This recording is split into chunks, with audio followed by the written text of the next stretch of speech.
हर महादेव, हर हर महादेव, हर हर महादेव।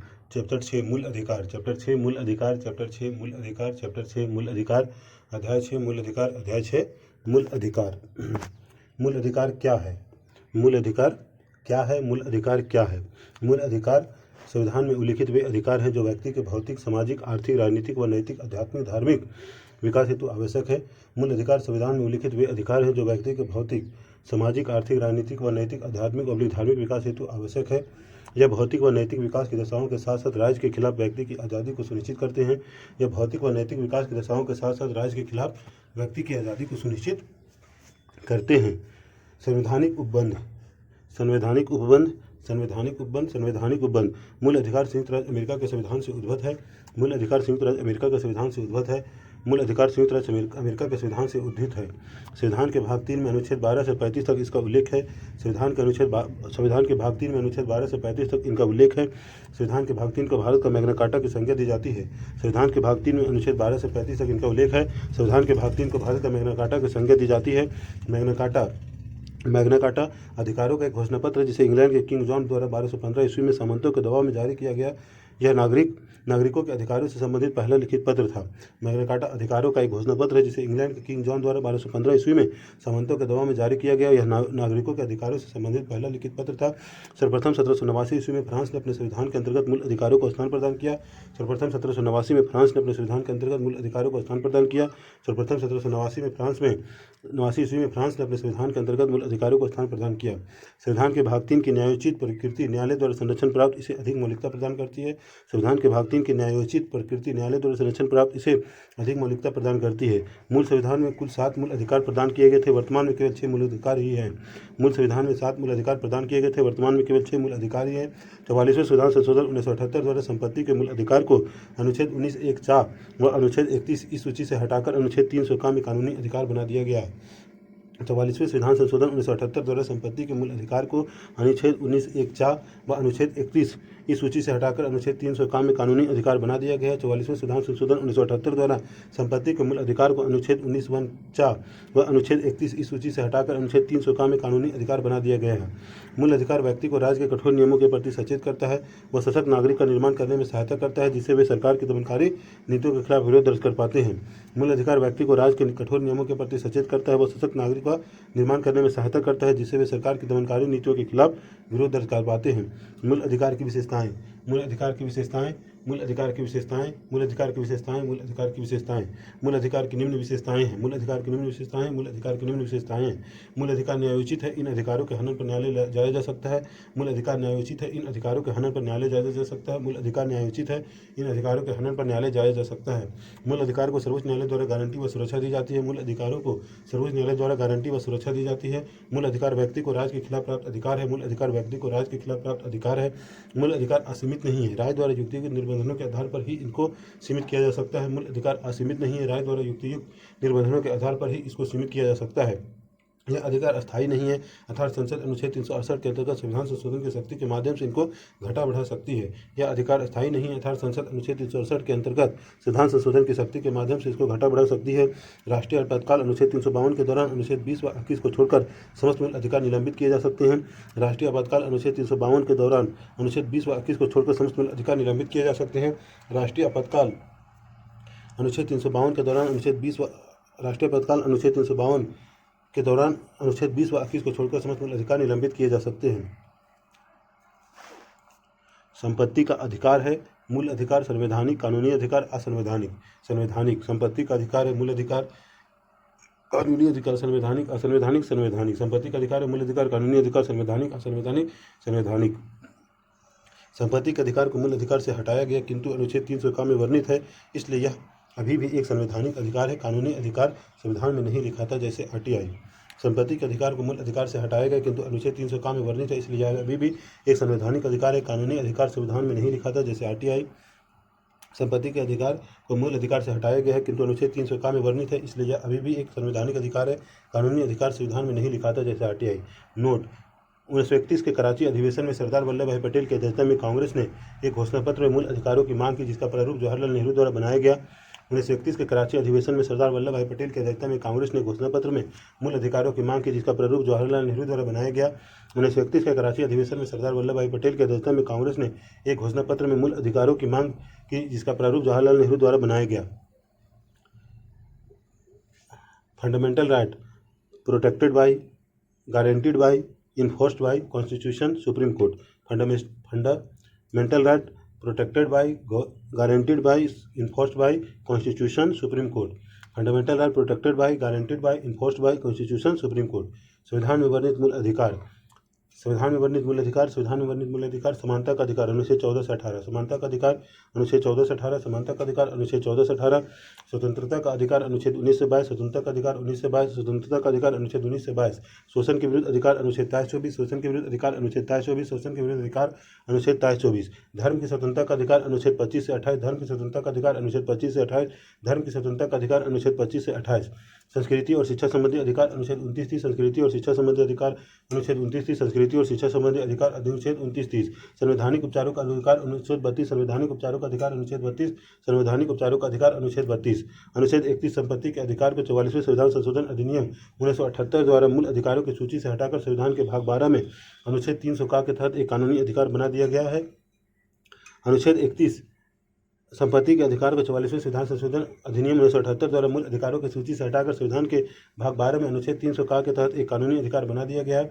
अनुच्छेद 31 संपत्ति के अधिकार को 44वें संविधान संशोधन अधिनियम 1978 द्वारा मूल अधिकारों की सूची से हटाकर संविधान के भाग 12 में अनुच्छेद 300 का के तहत एक कानूनी अधिकार बना दिया गया है। मूल अधिकारों से संबंधित अनुच्छेद, मूल अधिकारों से संबंधित अनुच्छेद, मूल अधिकारों से संबंधित अनुच्छेद, मूल अधिकारों के संबंधित अनुच्छेद, मूल अधिकारों से संबंधित अनुच्छेद। अनुच्छेद 12 राज्य की परिभाषा, भारत की सरकार व संसद, राज्यों की सरकारें व विधानमंडल, सभी स्थानीय प्राधिकारी, अन्य प्राधिकारी। अनुच्छेद 12 राज्य की परिभाषा, भारत की सरकार व संसद, राज्यों की सरकारें व विधानमंडल, सभी स्थानीय प्राधिकारी व अन्य प्राधिकारी।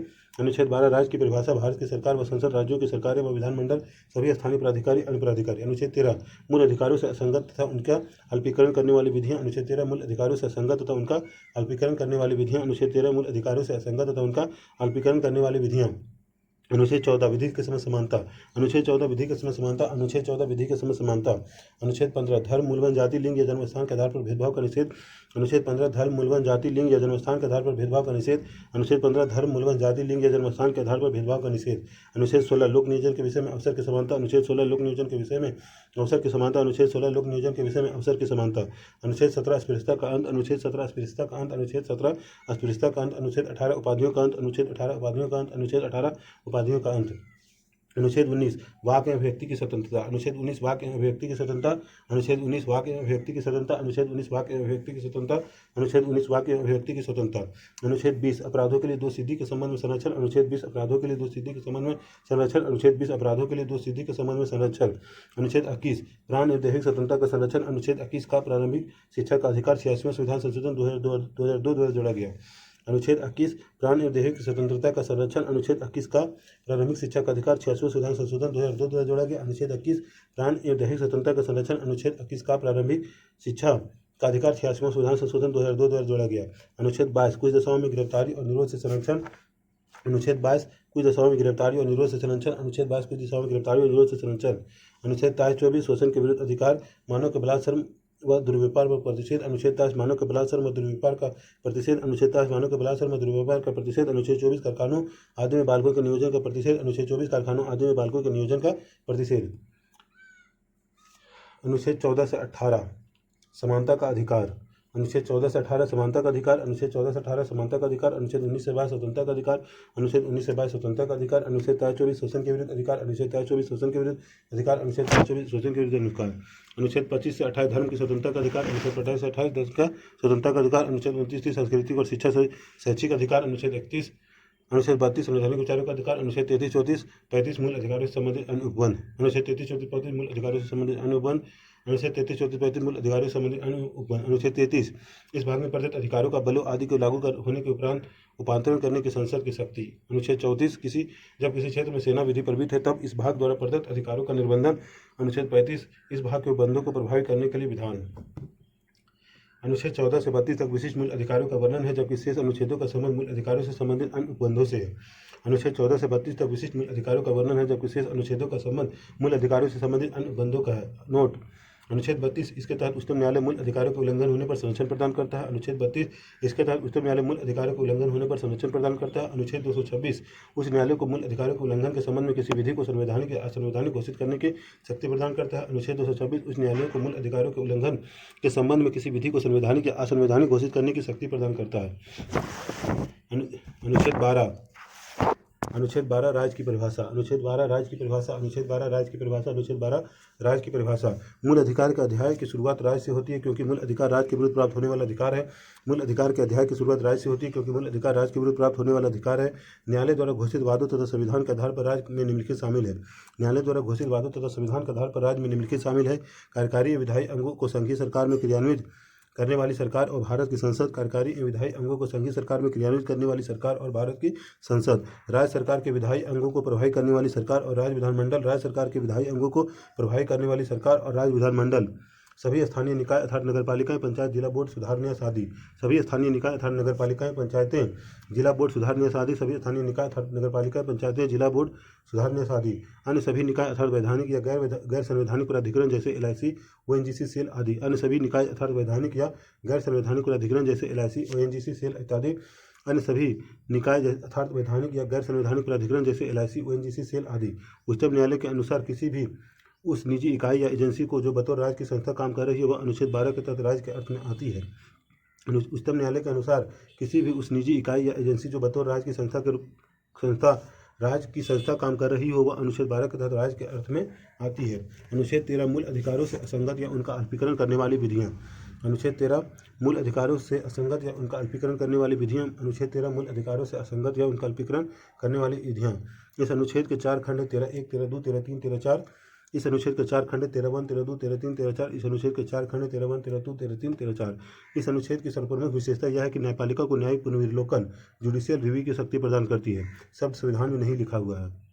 इस अनुच्छेद की सर्वप्रमुख विशेषता है कि यह न्यायपालिका को न्यायिक पुनर्विलोकन जुडिशियल रिव्यू की शक्ति प्रदान करती है। शब्द संविधान में नहीं लिखा है। इस अनुच्छेद की सर्वप्रमुख विशेषता यह है कि यह न्यायपालिका को न्यायिक पुनर्विलोकन जुडिशियल रिव्यू की शक्ति प्रदान करता है। शब्द संविधान में नहीं लिखा हुआ है। अनुच्छेद 13 के खंड। अनुच्छेद 13 के खंड। अनुच्छेद 13 के खंड। संविधान के लागू होने के ठीक पहले भारत में प्रचलित सभी विधियां उस मात्रा तक शून्य होंगी जिस तक वे भाग 3 के उपबंधों से असंगत है। संविधान के लागू होने से ठीक पहले भारत में प्रचलित सभी विधियां उस मात्रा तक शून्य होंगी जिस तक वे भाग 3 के उपबंधों से असंगत है। 13(1) संविधान के लागू होने के ठीक पहले भारत में प्रचलित सभी विधियां उस मात्रा तक शून्य होंगी जिस तक वे भाग 3 के उपबंधों से असंगत है।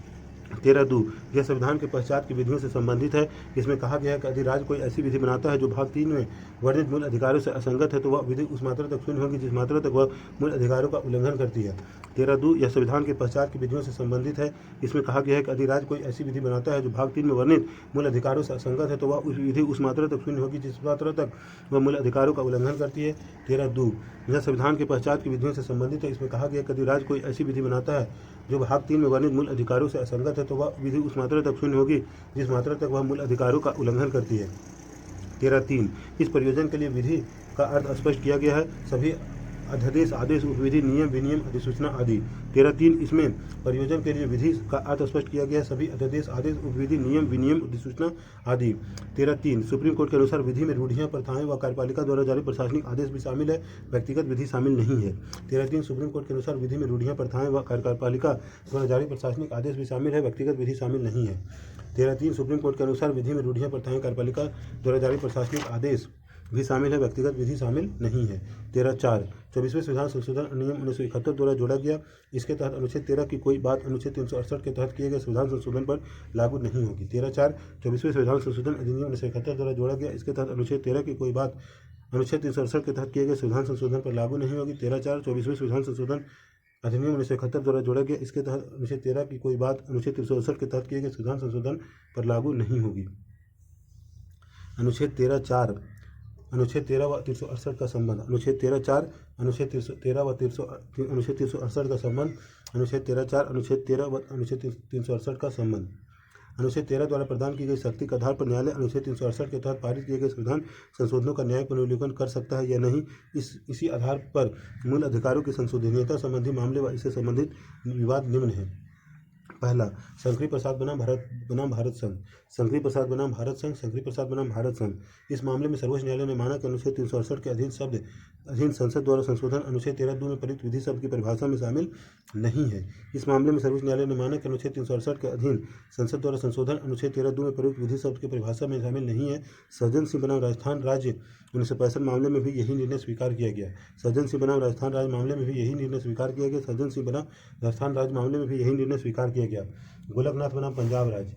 गोलकनाथ बनाम पंजाब राज्य। गोलकनाथ बनाम पंजाब राज्य में न्यायालय द्वारा अपना मत परिवर्तित कर कहा गया कि अनुच्छेद 13(2) में विधि शब्द में सभी विधियां सम्मिलित है और अनुच्छेद 368 भी अपवाद नहीं है। गोलकनाथ बनाम पंजाब राज्य में न्यायालय द्वारा अपना मत परिवर्तित कर कहा गया कि अनुच्छेद 13(2) में विधि शब्द में सभी विधियां सम्मिलित है और अनुच्छेद 368 भी अपवाद नहीं है। गोलकनाथ बनाम पंजाब राज्य में न्यायालय द्वारा अपना मत परिवर्तित कर कहा गया कि अनुच्छेद 13(2) में विधि शब्द में सभी विधियां सम्मिलित है और अनुच्छेद 368 भी अपवाद नहीं है। अनुच्छेद 13(4) 24वें संविधान संशोधन 1971 द्वारा जोड़ा गया और माना गया कि संसद द्वारा अनुच्छेद 368 के अंतर्गत पारित कोई भी विधि अनुच्छेद 13 में प्रयुक्त विधि शब्द में शामिल नहीं होगी। अनुच्छेद 13(4) 24वें संविधान संशोधन 1971 द्वारा जोड़ा गया और माना गया कि संसद द्वारा अनुच्छेद 368 के अंतर्गत पारित कोई भी विधि अनुच्छेद 13 में प्रयुक्त विधि शब्द में शामिल नहीं होगी। केशवानंदन भारती बनाम केरल राज्यवाद। केशवानंद भारती बनाम केरल राज्यवाद। केशवानंद भारती बनाम केरल राज्यवाद। 24वें संविधान संशोधन को सर्वोच्च न्यायालय ने वैध माना और अर्थात अनुच्छेद 368 के अंतर्गत पारित विधियां अनुच्छेद 13(2) के विधि में शामिल नहीं है। इसी निर्णय में सर्वोच्च न्यायालय द्वारा संविधान के आधारभूत ढांचे का सिद्धांत घोषित किया गया। केशवानंद भारती बनाम केरल राज्यवाद में 24वें संविधान संशोधन को सर्वोच्च न्यायालय ने वैध माना अर्थात अनुच्छेद 368 के अंतर्गत पारित विधियां अनुच्छेद 13(2) के विधि में शामिल नहीं है। इसी निर्णय में सर्वोच्च न्यायालय द्वारा संविधान के आधारभूत ढांचे का सिद्धांत घोषित किया गया। 42वें संविधान संशोधन द्वारा अनुच्छेद 368 में खंड 4 और 5 जोड़े गए तथा यह व्यवस्था की गई कि किए गए संशोधन को किसी न्यायालय द्वारा प्रश्नगत नहीं किया जा सकता। 42वें संविधान संशोधन द्वारा अनुच्छेद 368 में खंड 4 और 5 जोड़े गए तथा यह व्यवस्था की गई कि किए गए संशोधन को किसी न्यायालय में प्रश्नगत नहीं किया जा सकता। 42वें संविधान संशोधन द्वारा अनुच्छेद 368 में खंड 4 और 5 जोड़े गए तथा यह व्यवस्था की गई कि किए गए संशोधन को किसी न्यायालय में प्रश्नगत नहीं किया जा सकता। मिनर्वा मिल बनाम भारत संघ 1980। मिनर्वा मिल्स बनाम भारत संघ 1980। मिनर्वा मिल्स बनाम भारत संघ 1980। मिनर्वा मिल्स बनाम भारत संघ 1980। मिनर्वा मिल्स बनाम भारत संघ 1980 के निर्णय द्वारा यह निर्धारित किया गया कि संविधान के आधारभूत लक्ष्यों की रक्षा करने का अधिकार न्यायालय को है और न्यायालय इस आधार पर किसी भी संशोधन का पुनर्विलोकन कर सकता है। इसके द्वारा 42वें संविधान संशोधन द्वारा की गई इस व्यवस्था को समाप्त कर दिया गया। मिनर्वा मिल बनाम भारत संघ के निर्णय के द्वारा यह निर्धारित किया गया कि संविधान के आधारभूत लक्ष्यों की रक्षा करने का अधिकार न्यायालय को है और न्यायालय इस आधार पर किसी भी संशोधन का पुनर्विलोकन कर सकता है। इसके द्वारा 42वें संविधान संशोधन द्वारा की गई इस व्यवस्था को समाप्त कर दिया गया। नोट: संविधान के आधारभूत ढांचे के सिद्धांत से तात्पर्य है कि न्यायपालिका ऐसी किसी भी विधि को असंवैधानिक घोषित कर सकती है जो संविधान के आधारभूत ढांचे का उल्लंघन करती हो। नोट: संविधान के आधारभूत ढांचे के सिद्धांत से तात्पर्य है कि न्यायपालिका ऐसी किसी भी विधि को असंवैधानिक घोषित कर सकती है जो संविधान के आधारभूत ढांचे का उल्लंघन करती हो। न्यायिक पुनर्विलोकन जुडिशियल रिव्यू संविधान में शब्द कहीं नहीं लिखा गया है। न्यायिक पुनर्विलोकन जुडिशियल रिव्यू संविधान में शब्द कहीं नहीं लिखा गया है। न्यायिक पुनर्विलोकन जुडिशियल रिव्यू संविधान में शब्द कहीं नहीं लिखा गया। न्यायिक पुनर्विलोकन का शब्द संबंध शक्तियों के पृथक्करण के सिद्धांत से है जिसमें शासन के तीनों अंग एक दूसरे से स्वतंत्र रहे किंतु एक दूसरे पर प्रभावी नियंत्रण हो। न्यायिक पुनर्विलोकन का संबंध शक्तियों के पृथक्करण के सिद्धांत से है जिसमें शासन के तीनों अंग एक दूसरे से स्वतंत्र रहे किंतु एक दूसरे पर प्रभावी नियंत्रण हो। जिसमें सर्वोच्च विधि के रूप में लिखित संविधान हो। जिसमें सर्वोच्च विधि के रूप में लिखित संविधान हो। जिसमें सर्वोच्च विधि के रूप में लिखित संविधान हो। इसमें यदि विधायिका द्वारा पारित कोई कानून संविधान सम्मत नहीं है तो न्यायालय ऐसे कानून को असंवैधानिक घोषित करके उसके परिवर्तन पर रोक सकती है। इसमें यदि विधायिका द्वारा पारित कोई कानून संविधान सम्मत नहीं है तो न्यायालय ऐसे कानून को असंवैधानिक घोषित करके उसके परिवर्तन को रोक सकती है। अनुच्छेद 13, 32 तथा 226 आदि के माध्यम से भारतीय न्यायपालिका यह कार्य करती है। हालांकि यह अमेरिकी संविधान की मूल विशेषता है। अनुच्छेद 13, 32 तथा 226 आदि के माध्यम से भारतीय न्यायपालिका यह कार्य करती है। हालांकि यह अमेरिकी संविधान की मूल विशेषता है। अनुच्छेद 13, 32 तथा 226 आदि के माध्यम से भारतीय न्यायपालिका यह कार्य करती है। हालांकि यह अमेरिकी संविधान की मूल विशेषता है। हर हर महादेव। जय श्री महाकाल। हर हर Mahadev. SP president fundamental right. SP parliament fundamental right में संशोधन कर सकती है। 13(2) does not equal to 368। SP president fundamental right में संशोधन कर सकती है। 13(2) does not equal to 368। Shankari पर एसपी पार्लियामेंट फंडामेंटल राइट टिक 13(2) does not equal to 368। Golaknath parliament fundamental right में संशोधन नहीं। 13(2) बराबर 368। गोलकनाथ पार्लियामेंट फंडामेंटल राइट में संशोधन नहीं। 13(2) बराबर 368। गोलकनाथ पार्लियामेंट फंडामेंटल राइट में संशोधन नहीं। 13(2) बराबर 368। Keshavananda Bharati parliament fundamental right संशोधन 13(2) बराबर डज नॉट इक्वल टू 368 आधारभूत ढांचा। Keshavananda Bharati parliament fundamental right संशोधन 13 टू डेन्यूट इक्वल टू 368 आधारभूत ढांचा। Keshavananda Bharati parliament fundamental right 13 two doesn't equal to 368 आधारभूत ढांचा। Shankari Prasad parliament fundamental right संशोधन 13 two doesn't equal to 368 Shankari Prasad parliament fundamental right 13 two doesn't 368 Shankari Prasad parliament fundamental right 13 two doesn't 368 Golaknath parliament fundamental right नहीं 13 two बराबर 368 Golaknath parliament fundamental right में संशोधन नहीं 13 two बराबर 368 Golaknath parliament fundamental right में संशोधन नहीं 13 टू बराबर 368 Keshavananda Bharati parliament fundamental right 13 two doesn't equal to 368 आधारभूत ढांचा। Keshavananda Bharati parliament fundamental right 13 two doesn't equal to 368 आधारभूत ढांचा। सर्वोच्च न्यायालय द्वारा विधियों के अर्थ और परिधि को स्पष्ट करते हुए दिए गए सिद्धांत। सर्वोच्च न्यायालय द्वारा विधियों के अर्थ और परिधि को स्पष्ट करते हुए दिए गए सिद्धांत। सर्वोच्च न्यायालय द्वारा विधियों के अर्थ और परिधि को स्पष्ट करते हुए दिए गए सिद्धांत। आच्छादन का सिद्धांत डॉक्ट्रिन ऑफ इक्लिप्स। आच्छादन का सिद्धांत डॉक्ट्रिन ऑफ इक्लिप्स। आच्छादन का सिद्धांत डॉक्ट्रिन ऑफ इक्लिप्स। इसका संबंध अनुच्छेद 13 में 1 में कही गई संविधान पूर्व विधियों से है। सुप्रीम कोर्ट ने कहा कि संविधान पूर्व विधियां मूल अधिकारों से असंगत होने के कारण समाप्त नहीं होती बल्कि मूल अधिकारों के द्वारा ग्रहण लग जाने से ढक जाती है। अर्थात जिन मामलों में मूल अधिकार नहीं होता यह ग्रहण हट जाता है। साथ ही मूल अधिकारों में ऐसा संशोधन हो जो संविधान पूर्व विधि जो उसी मूल अधिकार के प्रावधान के कारण अप्रभावी हो तो आच्छादन हट जाएगा। आच्छादन का सिद्धांत डॉक्ट्रिन ऑफ इक्लिप्स। इसका संबंध अनुच्छेद 13(1) में कही गई संविधान पूर्व विधियों से है। सुप्रीम कोर्ट ने कहा कि संविधान पूर्व विधियां मूल अधिकारों से असंगत होने के कारण समाप्त नहीं होती बल्कि मूल अधिकारों के द्वारा ग्रहण लग जाने से ढक जाती है। अर्थात जिन मामलों में मूल अधिकार नहीं होता यह ग्रहण हट जाता है। साथ ही मूल अधिकारों में ऐसा संशोधन हो जो संविधान पूर्व विधि जो उसी मूल अधिकार के प्रावधान के कारण अप्रभावी हो तो आच्छादन हट जाएगा। पृथक्करणीयता का सिद्धांत डॉक्ट्रिन ऑफ सेवरेबिलिटी। पृथक्करणीयता का सिद्धांत डॉक्ट्रिन ऑफ सेवरेबिलिटी। पृथक्करणीयता का सिद्धांत डॉक्ट्रिन ऑफ सेवरेबिलिटी। यदि किसी अधिनियम का कोई भाग असंवैधानिक है तो अधिनियम के मूल उद्देश्य अर्थात विधानमंडल के आशय को समाप्त किए बिना उस भाग को अलग किया जा सकता है। इस प्रकार केवल मूल अधिकारों से असंगत उसी भाग को शून्य किया जाएगा न कि पूरे अधिनियम को। उदाहरण अनुच्छेद 13(2) में उस मात्रा तक वाक्यांश में पृथक्करणीयता का सिद्धांत है। पृथक्करणीयता का सिद्धांत डॉक्ट्रिन ऑफ सेवरेबिलिटी। यदि किसी अधिनियम का कोई भाग असंवैधानिक है तो अधिनियम के मूल उद्देश्य अर्थात विधानमंडल के आशय को समाप्त किए बिना उस भाग को अलग किया जा सकता है। इस प्रकार केवल मूल अधिकार से असंगत उसी भाग को शून्य किया जाएगा न कि पूरे अधिनियम को। उदाहरणतः अनुच्छेद 13(2) में उस मात्रा तक वाक्यांश में पृथक्करणीयता का सिद्धांत है। पृथक्करणीयता का सिद्धांत यदि किसी अधिनियम का कोई भाग असंवैधानिक है तो अधिनियम का मूल उद्देश्य अर्थात विधानमंडल के आशय को समाप्त किए बिना उस भाग को अलग किया जा सकता है। इस प्रकार केवल मूल अधिकारों से असंगत उसी भाग को शून्य किया जाएगा न कि पूरे अधिनियम को। उदाहरणतः अनुच्छेद 13(2) में उस मात्रा तक वाक्यांश में पृथक्करणीयता का सिद्धांत। अधित्याग का सिद्धांत डॉक्ट्रिन ऑफ वेबर। अधित्याग का सिद्धांत डॉक्ट्रिन ऑफ वेबर। अधित्याग का सिद्धांत डॉक्ट्रिन ऑफ वेबर। अधित्याग का सिद्धांत डॉक्ट्रिन ऑफ वेबर। कोई भी व्यक्ति संविधान प्रदत्त मूल अधिकारों को स्वेच्छा से परित्याग नहीं कर सकता क्योंकि न्यायालय का मानना है कि भारत की अधिकांश जनता निरक्षर व गरीब है अतः अपने अधिकार के प्रति सचेत नहीं है और कुछ लोग इसका दुरुपयोग कर सकते हैं। कोई व्यक्ति संविधान प्रदत्त मूल अधिकारों का स्वेच्छा से परित्याग नहीं कर सकता क्योंकि न्यायालय का मानना है कि भारत की अधिकांश जनता निरक्षर व गरीब है अतः अपने अधिकारों के प्रति सचेत नहीं है और कुछ लोग इसका दुरुपयोग कर सकते हैं। अधित्याग का सिद्धांत डॉक्ट्रिन ऑफ वेबर। कोई व्यक्ति संविधान प्रदत्त मूल अधिकारों का स्वेच्छा से परित्याग नहीं कर सकता क्योंकि न्यायालय का मानना है कि भारत कि अधिकांश जनता निरक्षर व गरीब है अतः अपने अधिकारों के प्रति सचेत नहीं, कुछ लोग इसका दुरुपयोग कर सकते हैं। यदि कोई भारतीय नागरिक विदेश में रह रहा है एनआरआई तो आर्टिकल 14 का लाभ मिलेगा नहीं। यदि कोई भारतीय नागरिक विदेश में रह रहा है एनआरआई तो आर्टिकल 14 का लाभ मिलेगा नहीं। समानता का अधिकार अनुच्छेद 14 से 18। समानता का अधिकार अनुच्छेद 14 से 18। समानता का अधिकार अनुच्छेद 14 से 18। समानता का अधिकार अनुच्छेद 14 18। समानता का अधिकार अनुच्छेद 14 18।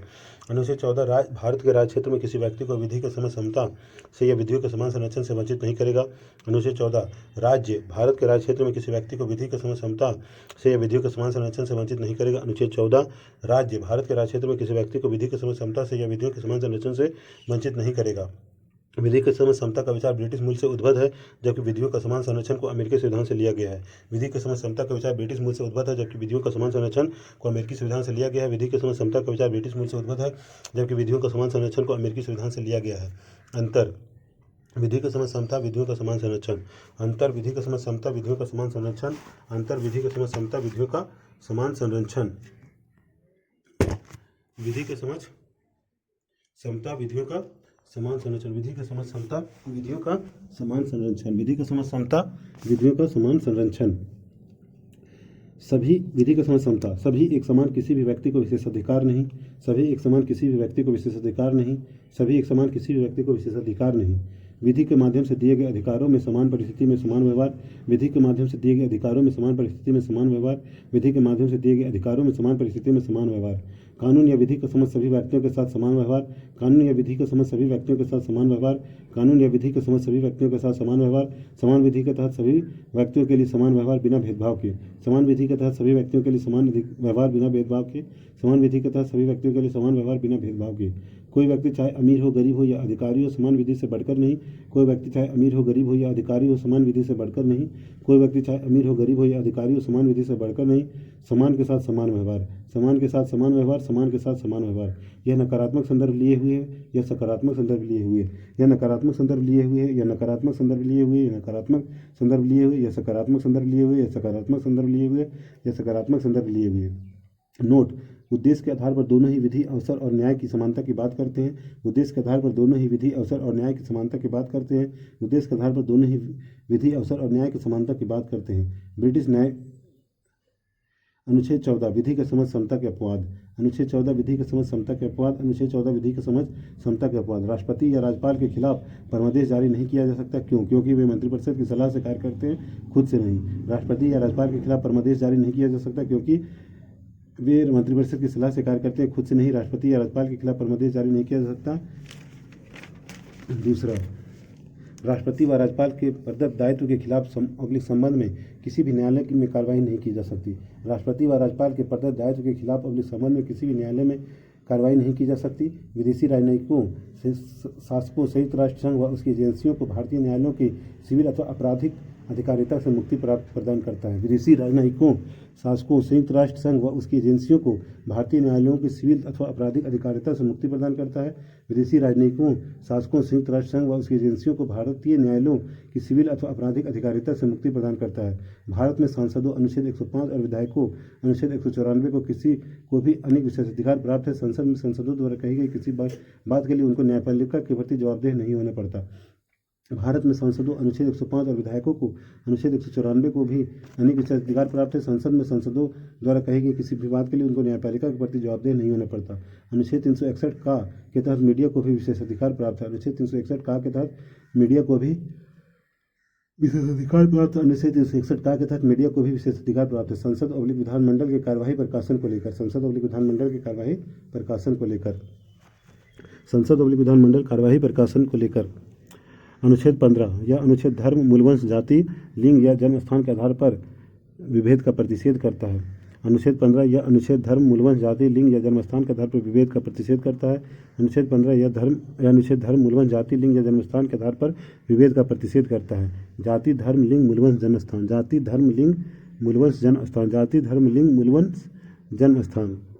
जाति, धर्म, लिंग, मूलवंश, जन्म स्थान। जाति, धर्म, लिंग, मूलवंश, जन्म स्थान। अनुच्छेद 15(1) राज्य को आदेश दिया गया है कि केवल धर्म, मूलवंश, लिंग, जाति, जन्म स्थान के आधार पर कोई भी भेद किसी के साथ नहीं करेगा। राज्य को आदेश दिया गया है कि केवल धर्म, मूलवंश, लिंग, जाति, जन्म स्थान के आधार पर कोई भी भेद किसी के साथ नहीं करेगा। राज्य को आदेश दिया गया है कि केवल धर्म, मूलवंश, लिंग, जाति, जन्म स्थान के आधार पर कोई भेद किसी के साथ नहीं करेगा। दिए गए प्रतिषेध प्राइवेट कंपनी पर लागू नहीं और यहाँ केवल शब्द विभेद को उपयुक्त आधारों तक सीमित रखता है। दिए गए प्रतिषेध प्राइवेट कंपनी पर लागू नहीं और यहाँ केवल शब्द विभेद को उपयुक्त आधारों तक सीमित करता है। दिए गए प्रतिषेध प्राइवेट कंपनी पर लागू नहीं और यहाँ केवल शब्द विभेद को उपयुक्त आधारों तक सीमित करता है। उदाहरण: महिलाओं को मातृत्व अवकाश दिया जा सकता है।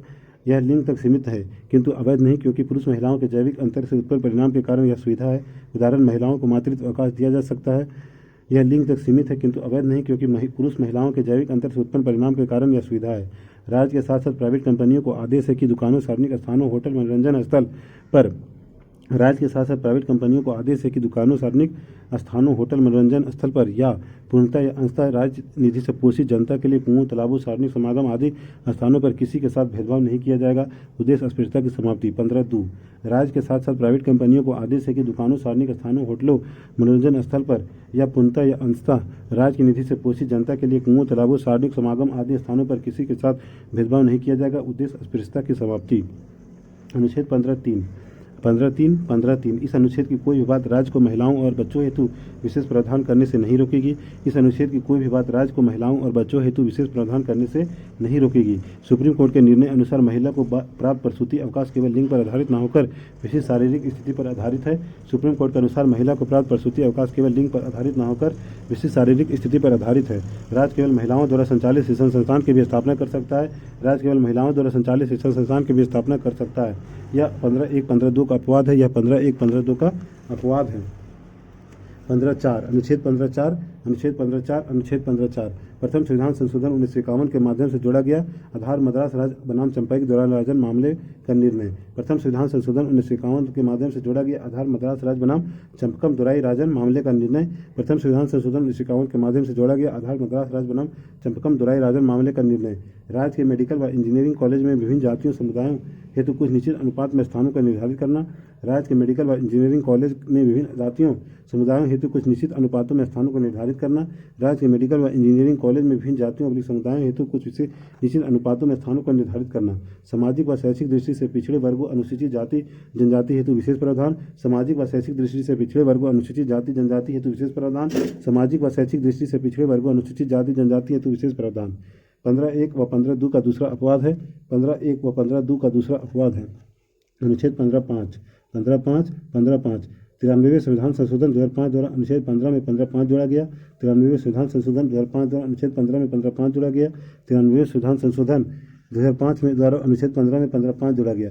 किसी भी शैक्षणिक संस्थान सरकारी या गैर सरकारी में नामांकन हेतु पिछड़े वर्गों के लिए विशेष प्रावधान। किसी भी शैक्षणिक संस्थान सरकारी या गैर सरकारी में नामांकन हेतु पिछड़े वर्गों के लिए विशेष प्रावधान। किसी भी शैक्षणिक संस्थान सरकारी या गैर सरकारी में नामांकन हेतु पिछड़े वर्गों के लिए विशेष प्रावधान। अपवाद अल्पसंख्यक शिक्षण संस्थान एवं निजी शिक्षा संस्थाएं। अपवाद अल्पसंख्यक शिक्षण संस्थान एवं निजी शिक्षा संस्थाएं। सुप्रीम कोर्ट ने अशोक कुमार बनाम भारत संघ 2008 में इसे वैध ठहराया। सुप्रीम कोर्ट ने अशोक कुमार बनाम भारत संघ 2008 में इसे वैध ठहराया। सुप्रीम कोर्ट ने अशोक कुमार बनाम भारत संघ 2008 में इसे वैध ठहराया। अपवाद महिलाओं, बच्चों, अनुसूचित जाति जनजाति तथा पिछड़े वर्ग के उत्थान हेतु किए गए विशेष प्रावधान। अपवाद महिलाओं, बच्चों, अनुसूचित जाति अनुसूचित जनजाति तथा पिछड़े वर्ग के उत्थान हेतु किए गए विशेष प्रावधान। अनुच्छेद 16 लोक नियोजन के विषय में अवसर की समता। अनुच्छेद 16 लोक नियोजन के विषय में अवसर की समता। अनुच्छेद 16 लोक नियोजन के विषय में अवसर की समता। अनुच्छेद 16 लोक नियोजन के विषय में अवसर की समता। 16(1) राज्य के अधीन किसी पद पर नियोजन या नियुक्ति से संबंधित विषयों में सभी नागरिकों के लिए अवसर की समानता होगी। अनुच्छेद 16(1) राज्य के अधीन किसी पद पर नियोजन या नियुक्ति से संबंधित विषयों में सभी नागरिकों के लिए अवसर की समानता होगी। अनुच्छेद 16(1) राज्य के अधीन किसी पद पर नियोजन या नियुक्ति से संबंधित विषयों में सभी नागरिकों के लिए अवसर की समानता होगी। 16(2) कोई नागरिक केवल धर्म, मूलवंश, जाति, लिंग, वंशकर्म, जन्मस्थान, निवास इनमें से किसी एक आधार पर राज्य के अधीन नियोजन या पद के संबंध में अपात्र नहीं होगा तथा उसमें विभेद नहीं किया जाएगा। 16(2) कोई नागरिक केवल धर्म, मूलवंश, जाति, लिंग, वंशकर्म, जन्मस्थान, निवास है इसमें किसी एक आधार पर राज्य के अधीन नियोजन या पद के संबंध में अपात्र नहीं होगा तथा उससे विभेद नहीं किया जाएगा। गौरतलब है कि यहाँ अनुच्छेद 15 के विभेद के प्रतिषेध के साथ साथ 2 अन्य निवास स्थान व वंशकर्म को शामिल किया गया है। गौरतलब है कि यहाँ अनुच्छेद 15 के विभेद के प्रतिषेध के साथ साथ 2 अन्य निवास स्थान व वंशकर्म को भी शामिल किया गया है। गौरतलब है कि यहाँ अनुच्छेद 15 के साथ विभेद के प्रतिषेध के साथ साथ 2 अन्य निवास स्थान व वंशकर्म को शामिल किया गया है। दोनों में लोक नियोजन में अवसर की समानता की गारंटी दी गई है। दोनों में लोक नियोजन में अवसर की समानता की गारंटी दी गई है। विस्तार केवल राज्य के अधीन नौकरियों तक ही होगा। संविदा और निजी क्षेत्र के संबंध में यह लागू नहीं होगा। विस्तार केवल राज्य के अधीन नौकरियों तक ही होगा। संविदा और निजी क्षेत्र के संबंध में यह लागू नहीं होगा। अवसर की समता योग्यता का निर्मूलन नहीं, मानसिक शारीरिक योग्यता आवश्यक। अवसर की समता योग्यता का निर्मूलन नहीं, मानसिक शारीरिक योग्यता आवश्यक। अनुच्छेद 16(3) अनुच्छेद 16(3) अनुच्छेद 16(3) संसद विधि बनाकर लोक नियोजन के मामले में किसी राज्य या संघ राज्य क्षेत्र में निवास संबंधी शर्तें लागू कर सकती है। संसद विधि बनाकर लोक नियोजन के मामले में किसी राज्य या संघ राज्य क्षेत्र में निवास संबंधी शर्तें लागू कर सकती है। संसद विधि बनाकर लोक नियोजन के मामले में किसी राज्य या राज्य क्षेत्र में निवास संबंधी शर्तें लागू कर सकती है। यह अनुच्छेद 16(2) का अपवाद है। यह अनुच्छेद 16(2) का अपवाद है। यह अनुच्छेद 16(2) का अपवाद है। अनुच्छेद 16(4) अनुच्छेद 16(4) अनुच्छेद 16(4) राज्य को यह शक्ति दी गई है कि वह पिछड़े हुए नागरिकों के किसी वर्ग के पक्ष में जिसका प्रतिनिधित्व राज्य की राय में राज्य के अधीन सेवाओं में पर्याप्त नहीं है, नियुक्तियों या पदों के आरक्षण का उपबंध कर सकेगा। अनुच्छेद 16(4) राज्य को यह शक्ति दी गई है कि वह पिछड़े हुए नागरिकों को किसी वर्ग के पक्ष में जिसका प्रतिनिधित्व राज्य की राय में राज्य के अधीन सेवाओं में पर्याप्त नहीं है, नियुक्तियों या पदों के आरक्षण का उपबंध कर सकेगा। राज्य को यह शक्ति दी गई है कि वह पिछड़े हुए नागरिकों के किसी वर्ग के पक्ष में जिसका प्रतिनिधित्व राज्य की राय में राज्य के अधीन सेवाओं में पर्याप्त नहीं है, नियुक्तियों या पदों के आरक्षण का उपबंध कर सकेगा। शर्त वर्ग पिछड़ा हुआ हो, राज्य के अधीन सेवाओं में पर्याप्त प्रतिनिधित्व प्राप्त न हो। शर्त वर्ग पिछड़ा हुआ हो, राज्य के अधीन सेवाओं में पर्याप्त प्रतिनिधित्व प्राप्त न हो। 16(5) इस अनुच्छेद की कोई बात किसी धार्मिक या सांप्रदायिक संस्था में किसी पदाधिकारी सदस्य की नियुक्ति में किसी विशिष्ट धर्म के व्यक्ति की वरीयता देने से नहीं रोकती। 16(5) इस अनुच्छेद की कोई बात किसी धार्मिक या सांप्रदायिक संस्था में किसी पदाधिकारी सदस्य की नियुक्ति में किसी विशिष्ट धर्म के व्यक्ति को वरीयता देने से नहीं रोकती। अनुच्छेद 16(5) इस अनुच्छेद की कोई बात किसी धार्मिक या सांप्रदायिक संस्था में किसी पदाधिकारी सदस्य की नियुक्ति में किसी विशिष्ट धर्म के व्यक्ति को वरीयता देने से नहीं रोकती। अनुच्छेद 16(4) के में अंतर्निहित शर्त है कि पिछड़ा वर्ग कौन है। यह जानने के लिए प्रथम पिछड़ा वर्ग आयोग काका कालेकर की अध्यक्षता में गठित किया गया। इनकी अनुशंसाओं को राष्ट्रपति ने खारिज कर दिया। अनुच्छेद 16(4) में अंतर्निहित शर्त है कि पिछड़ा वर्ग कौन है। यह जानने के लिए प्रथम पिछड़ा वर्ग आयोग काका कालेकर की अध्यक्षता में गठित किया गया। इसकी अनुशंसाओं को राष्ट्रपति खारिज कर दिया। तत्पश्चात जनता पार्टी सरकार के द्वारा 1979 में द्वितीय पिछड़ा वर्ग आयोग का गठन वीपी मंडल की अध्यक्षता में किया गया। इसे मंडल आयोग भी कहा जाता है। तत्पश्चात जनता पार्टी सरकार के द्वारा 1979 में द्वितीय पिछड़ा वर्ग आयोग का गठन वीपी मंडल की अध्यक्षता में किया गया। इसे मंडल आयोग भी कहा जाता है। तत्पश्चात जनता पार्टी सरकार के द्वारा 1979 में द्वितीय पिछड़ा वर्ग आयोग का गठन वीपी मंडल की अध्यक्षता में किया गया। इसे मंडल आयोग भी कहा जाता है। इस आयोग का कार्य सामाजिक व शैक्षणिक दृष्टि से पिछड़े वर्ग की पहचान करना था। इस आयोग का कार्य सामाजिक व शैक्षणिक दृष्टि से पिछड़े वर्ग की पहचान करना था। इस आयोग का कार्य सामाजिक व शैक्षणिक दृष्टि से पिछड़े वर्ग की पहचान करना था। जाति को पिछड़ापन का आधार माना गया और नौकरियों में 70% सीटें को आरक्षित रखने की बात कही। जाति में पिछड़ापन को आधार माना गया और नौकरियों में 70% पिछड़ी सीटों के आरक्षित रखने की बात कही। नौकरियों में 70% के आरक्षण की व्यवस्था को 1990 में वीपी सिंह की सरकार द्वारा लागू कर दिया गया। नौकरियों में 70% के आरक्षण की व्यवस्था को 1990 में वीपी सिंह की सरकार द्वारा लागू कर दिया गया। 1991 में पीवी नरसिम्हा राव की सरकार द्वारा आर्थिक रूप से पिछड़े वर्ग ईबीसी विशेष रूप से उच्च जातियों के आर्थिक रूप से कमजोरों के लिए 10% आरक्षण देने की कोशिश की गई, जिसे उच्चतम न्यायालय ने अमान्य घोषित कर दिया।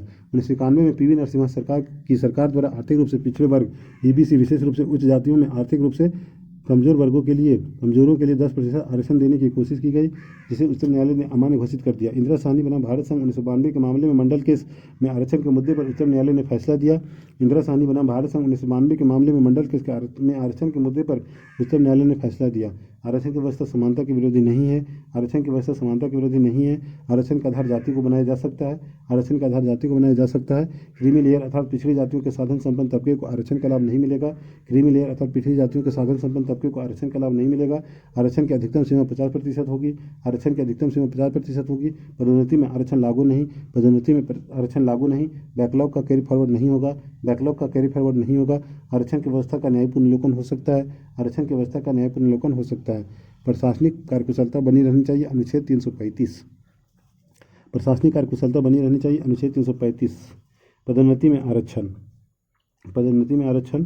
पदोन्नति में आरक्षण 77वें संविधान संशोधन अधिनियम 1955 द्वारा 16(4) का जोड़ा गया, जिसमें यह व्यवस्था की गई कि अनुसूचित जाति अनुसूचित जनजाति के लिए पदोन्नति में आरक्षण दिया जा सकता है। 77वें संविधान संशोधन अधिनियम 1955 द्वारा अनुच्छेद 16(4) का जोड़ा गया, जिसमें यह व्यवस्था दी गई कि अनुसूचित जाति अनुसूचित जनजाति के लिए पदोन्नति में आरक्षण दिया जा सकता है। 85वां संविधान संशोधन 2001 द्वारा अनुसूचित जाति अनुसूचित जनजाति के लिए आरक्षण नियम के तहत पदोन्नति के मामले में परिणामी ज्येष्ठता की व्यवस्था लागू। 85वें संविधान संशोधन अधिनियम 2001 द्वारा अनुसूचित जाति अनुसूचित जनजाति के लिए आरक्षण नियम के तहत पदोन्नति के मामले में परिणामी ज्येष्ठता की व्यवस्था लागू। एम नागराज बनाम भारत संघ 2006 उच्चतम न्यायालय पदोन्नति में आरक्षण देने से पूर्व 3 शर्तों को पूरा किया जाना अनिवार्य है। एम नागराज बनाम भारत संघ 2006 उच्चतम न्यायालय पदोन्नति में आरक्षण देने से पूर्व 3 शर्तों को पूरा किया जाना अनिवार्य है। पिछड़ेपन के प्रमाणिक आंकड़े, अपर्याप्त प्रतिनिधित्व एवं प्रशासनिक दक्षता पर प्रतिकूल प्रभाव न पड़ता हो। एम नागराज बनाम भारत संघ 2006 उच्चतम न्यायालय पदोन्नति में आरक्षण देने से पूर्व 3 शर्तों को पूरा किया जाना अनिवार्य है। पिछड़ेपन के प्रमाणिक आंकड़े, अपर्याप्त प्रतिनिधित्व एवं प्रशासनिक दक्षता पर प्रतिकूल प्रभाव न पड़ता हो। अनुच्छेद 16 से संबंधित महत्वपूर्ण शब्द। अनुच्छेद 16 से संबंधित महत्वपूर्ण शब्द। अनुच्छेद 16 से संबंधित महत्वपूर्ण शब्द। परिणामी ज्येष्ठता, कॉन्सिक्वेंशनल सीनियरिटी का नियम। परिणामी ज्येष्ठता का नियम। परिणामी ज्येष्ठता का नियम। पदोन्नति में आरक्षण की व्यवस्था के कारण अगर कोई व्यक्ति सेवा में वरिष्ठता प्राप्त कर लेता है तो उसकी वरिष्ठता अस्थायी हो जाती है। पदोन्नति में आरक्षण की व्यवस्था के कारण अगर कोई व्यक्ति सेवा में वरिष्ठता प्राप्त कर लेता है तो उसकी वरिष्ठता अस्थायी हो जाती है।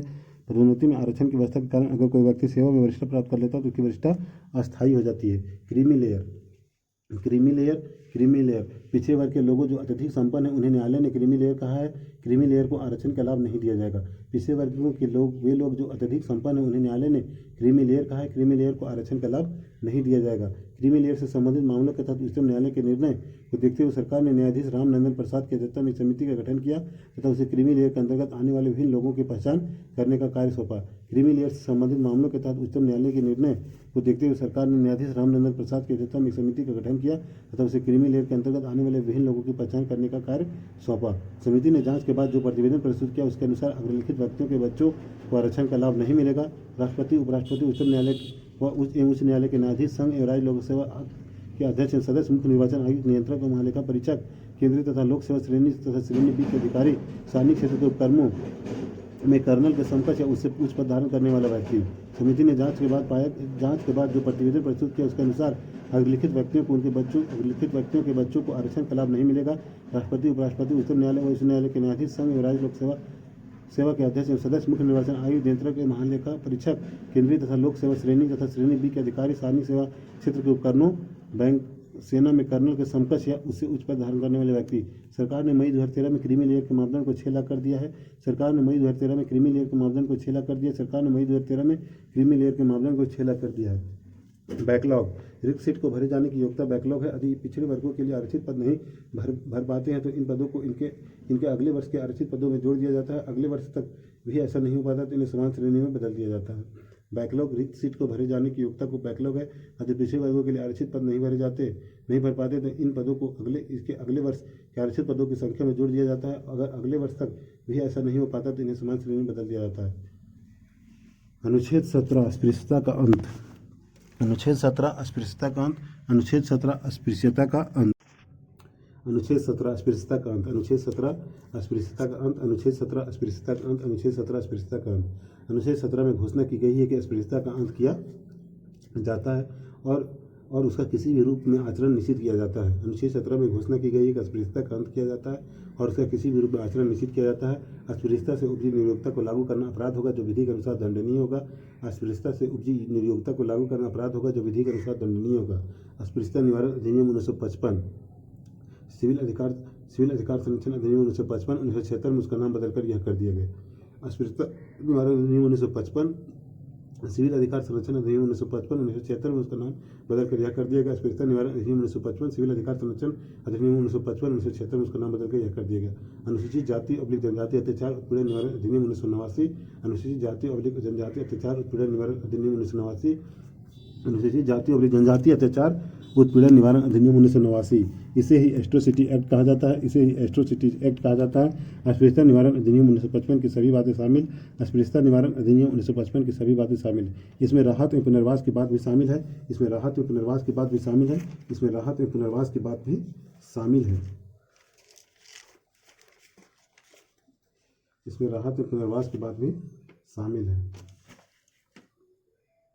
अनुच्छेद 18 उपाधियों का अंत। अनुच्छेद 18 उपाधियों का अंत। अनुच्छेद 18 उपाधियों का अंत। अनुच्छेद 18 उपाधियों का अंत। राज्य, सेना या विधा संबंधी सम्मान के अलावा कोई भी उपाधि प्रदान नहीं करेगा। राज्य, सेना या विधा संबंधी सम्मान के अलावा कोई भी उपाधि प्रदान नहीं करेगा। भारतीय नागरिक विदेशी राज्य से उपाधि नहीं ले सकता। भारतीय नागरिक विदेशी राज्य से उपाधि नहीं ले सकता। भारतीय नागरिक लाभ अवली विश्वास का पद धारण करता है, विदेशी राज्य से उपाधि नहीं ले सकता। उपहार, भेंट, उपलब्धि पद विदेशी राज्य से स्वीकार कर सकता है। भारतीय नागरिक लाभ अवली विश्वास का पद धारण नहीं करता, विदेशी राज्य से उपाधि नहीं ले सकता। उपहार, भेंट, उपलब्धि पर विदेशी राज्य से स्वीकार कर सकता है। भारतीय नागरिक लाभ अवली विश्वास का पद धारण नहीं करता, विदेशी राज्य से उपाधि नहीं ले सकता। उपहार, भेंट, उपलब्धि पर पद विदेशी राज्य से स्वीकार कर सकता है। भारतीय नागरिक लाभ अवली विश्वास पद का धारण नहीं करता, विदेशी राज्य से उपाधि नहीं ले सकता। उपहार, भेंट, उपलब्धि पद विदेशी राज्य से स्वीकार कर सकता है। भारतीय नागरिक लाभ अवली विश्वास का पद धारण करता है, विदेशी राज्य से उपाधि नहीं ले सकता। उपहार, भेंट, उपलब्धि पद विदेशी राज्य से स्वीकार कर सकता है राष्ट्रपति की सहमति से। भारतीय नागरिक लाभ अवली विश्वास का पद धारण करता है, विदेशी राज्य से उपाधि नहीं ले सकता। उपहार, भेंट, उपलब्धि पद विदेशी राज्य से स्वीकार कर सकता है राष्ट्रपति की सहमति से। भारतीय नागरिक लाभ अवली विश्वास का पद धारण करता है, विदेशी राज्य से उपाधि नहीं ले सकता। उपहार, भेंट, उपलब्धि पद विदेशी राज्य से स्वीकार कर सकता है राष्ट्रपति की सहमति से। भारतीय नागरिक लाभ अवली विश्वास का पद धारण करता है, विदेशी राज्य से उपाधि नहीं ले सकता। उपहार, भेंट, उपलब्धि पद विदेशी राज्य से स्वीकार कर सकता है राष्ट्रपति की सहमति से। भारतीय नागरिक लाभ अवली विश्वास का पद धारण करता है, विदेशी राज्य से उपाधि नहीं ले सकता। उपहार, भेंट, उपलब्धि पद विदेशी राज्य से स्वीकार कर सकता है राष्ट्रपति की सहमति से। विदेशी नागरिक भारत में लाभ या विश्वास का पद धारण करता है, विदेशी राज्य से उपाधि ले सकता है राष्ट्रपति की सहमति पर। विदेशी राज्य से भेंट, उपहार, उपलब्धि पद ले सकता है राष्ट्रपति की सहमति पर। विदेशी नागरिक भारत में लाभ या विश्वास का पद धारण करता है, विदेशी राज्य से उपाधि ले सकता है राष्ट्रपति की सहमति पर। विदेशी राज्य से भेंट, उपहार, उपलब्धि पद ले सकता है राष्ट्रपति की सहमति पर। विदेशी नागरिक भारत में लाभ या विश्वास का पद धारण करता है, विदेशी राज्य से उपाधि ले सकता है राष्ट्रपति की सहमति पर। विदेशी राज्य से भेंट, उपहार, उपलब्धि ले सकता है राष्ट्रपति की सहमति पर। अनुच्छेद 19 स्वतंत्रता का अधिकार अनुच्छेद 19 से 22, स्वतंत्रता का अधिकार अनुच्छेद 19 से 22, स्वतंत्रता का अधिकार अनुच्छेद 19 से 22, स्वतंत्रता का अधिकार अनुच्छेद 19 से 22, अनुच्छेद 19 अभिव्यक्ति व अन्य स्वतंत्रताएं, अनुच्छेद 19 अभिव्यक्ति व अन्य स्वतंत्रताएं, अनुच्छेद 19 अभिव्यक्ति व अन्य स्वतंत्रताएं। इसके अंतर्गत 19(1) से 19(6) तक 6 खंड है, जिसमें 19(1) के उपखंडों के अंतर्गत 6 प्रकार की स्वतंत्रताएं मूलतः 7 ही घोषित की गई है। इसके अंतर्गत अनुच्छेद 19(1) से 19(6) तक के 6 खंड है, जिसमें अनुच्छेद 19(1) के उपखंड के अंतर्गत 6 प्रकार की स्वतंत्रताएं मूलतः 7 ही घोषित की गई है। और अनुच्छेद 19(2) से 19(6) तक इन पर लगने वाले युक्तियुक्त निर्बंधन बताए गए हैं, और अनुच्छेद 19(2) से 19(6) तक इन पर लगने वाले युक्तियुक्त निर्बंधन बताए गए हैं। ये स्वतंत्रताएं निम्न है, ये स्वतंत्रताएं निम्न है। 19(1) का भाषण और अभिव्यक्ति की स्वतंत्रता, अनुच्छेद 19(1) का भाषण और अभिव्यक्ति की स्वतंत्रता, अनुच्छेद 19(1) का भाषण और अभिव्यक्ति की स्वतंत्रता। नोट: इंडियन एक्सप्रेस बनाम भारत संघ 1985 के केस में सुप्रीम कोर्ट ने अनुच्छेद 19(1) का में वर्णित विचार एवं व्यक्ति की स्वतंत्रता में ही प्रेस की स्वतंत्रता को निहित माना है। नोट: इंडियन एक्सप्रेस बनाम भारत संघ 1985 के केस में सुप्रीम कोर्ट ने 19(1) का में वर्णित विचार एवं व्यक्ति की स्वतंत्रता में ही प्रेस की स्वतंत्रता को निहित माना है। मतदाता को उम्मीदवार के संबंध में सूचना का अधिकार भी सर्वोच्च न्यायालय द्वारा 19(1) का में अंतर्निहित माना गया है। मतदाता को उम्मीदवार से संबंधित सूचना का अधिकार भी सर्वोच्च न्यायालय द्वारा 19(1) का में अंतर्निहित माना गया है। 19(1) खा 19(1) खा शांतिपूर्ण व हथियार रहित सम्मेलन का अधिकार, 19(1) खा शांतिपूर्ण व हथियार रहित सम्मेलन का अधिकार, 19(1) खा शांतिपूर्ण व हथियार रहित सम्मेलन का अधिकार, 19(1) का संगम या सहकारी समिति बनाने का अधिकार, 19(1) का संगम या सहकारी समिति बनाने का अधिकार, 19(1) का संगम या सहकारी समिति बनाने का अधिकार। नोट: 97वें संविधान संशोधन द्वारा सहकारी समितियों को भी शामिल किया गया है। 97वें संविधान संशोधन द्वारा सहकारी समितियों को भी शामिल किया गया है। 97वें संविधान संशोधन द्वारा सहकारी समितियों को भी शामिल किया गया है।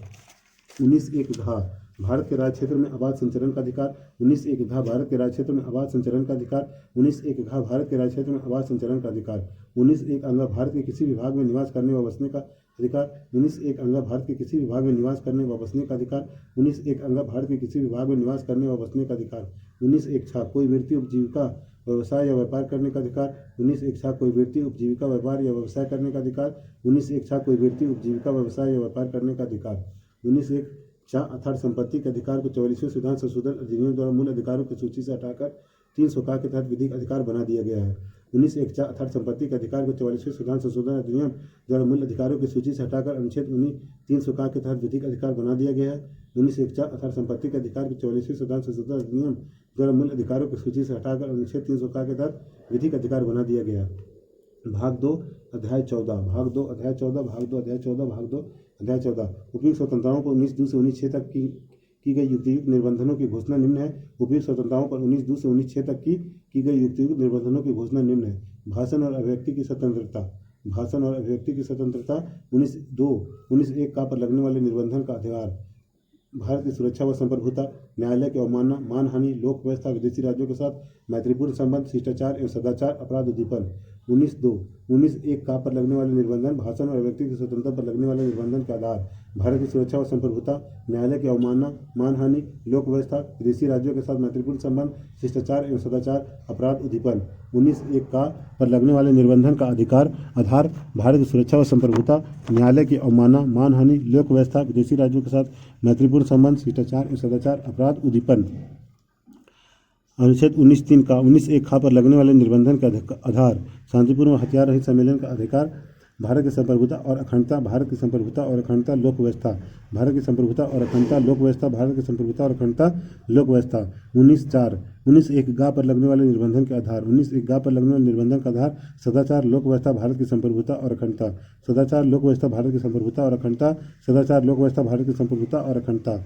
19(5) 19(1) घा और 19(1) अंगा पर लगने वाले निर्बंधन के आधार, साधारण जनता के हित में किसी अनुसूचित जनजाति के हितों के संरक्षण के लिए। 19(5) 19(1) घा और 19(1) अंगा पर लगने वाले निर्बंधन के आधार, साधारण जनता के हित में किसी अनुसूचित जनजाति के हितों के संरक्षण के लिए। 19(5) 19(1) घा 19(1) अंगा पर लगने वाले निर्बंधन का आधार, साधारण जनता के हित में किसी अनुसूचित जनजाति के हितों के संरक्षण के लिए। अनुच्छेद 19(6) 19(1) छा पर लगने वाले निर्बंधन का आधार, अनुच्छेद 19(6) 19(1) छा पर लगने वाले निर्बंधन का आधार, साधारण जनता के हित में किसी व्यक्ति या व्यापार के लिए तकनीकी अर्हताएं निर्धारित करना, साधारण जनता के हित में किसी व्यक्ति या व्यापार के लिए तकनीकी अर्हताएं निर्धारित करना, नागरिकों को व्यापार या व्यवसाय से पूर्णतः अंशतः इसलिए वर्जित करना कि राज्य किसी व्यवसाय पर एकाधिकार और नियंत्रण करने के पक्ष में हो, नागरिकों को व्यापार या व्यवसाय से पूर्णतः अंशतः इसलिए वर्जित करना कि राज्य किसी व्यवसाय पर एकाधिकार और नियंत्रण करने के पक्ष में हो, साथ ही कोई ऐसा कार्य जो अनैतिक हो जैसे महिलाएं बच्चों को खतरनाक कार्यों में लगाना। साथ ही कोई ऐसा कार्य जो अनैतिक हो जैसे महिलाओं एवं बच्चों को खतरनाक कार्यों में लगाना। अनुच्छेद 20 अपराधों के लिए दो सिद्धि के संबंध में संरक्षण। अनुच्छेद 20 अपराधों के लिए दो सिद्धि के संबंध में संरक्षण। अनुच्छेद 20 अपराधों के लिए दो सिद्धि के संबंध में संरक्षण। अनुच्छेद 20 अपराधों के लिए दो सिद्धि के संबंध में संरक्षण। अनुच्छेद 20 का संबंध इससे है कि राज्य किसी व्यक्ति को मनमाने तरीके से दंडित न कर सके, इसके 3 भाग हैं। अनुच्छेद 20 का संबंध इससे है कि राज्य किसी व्यक्ति को मनमाने तरीके से दंडित न कर सके, इसके 3 भाग हैं। अनुच्छेद 20 का संबंध इससे है कि राज्य किसी व्यक्ति को मनमाने तरीके से दंडित न कर सके, इसके 3 भाग हैं। अनुच्छेद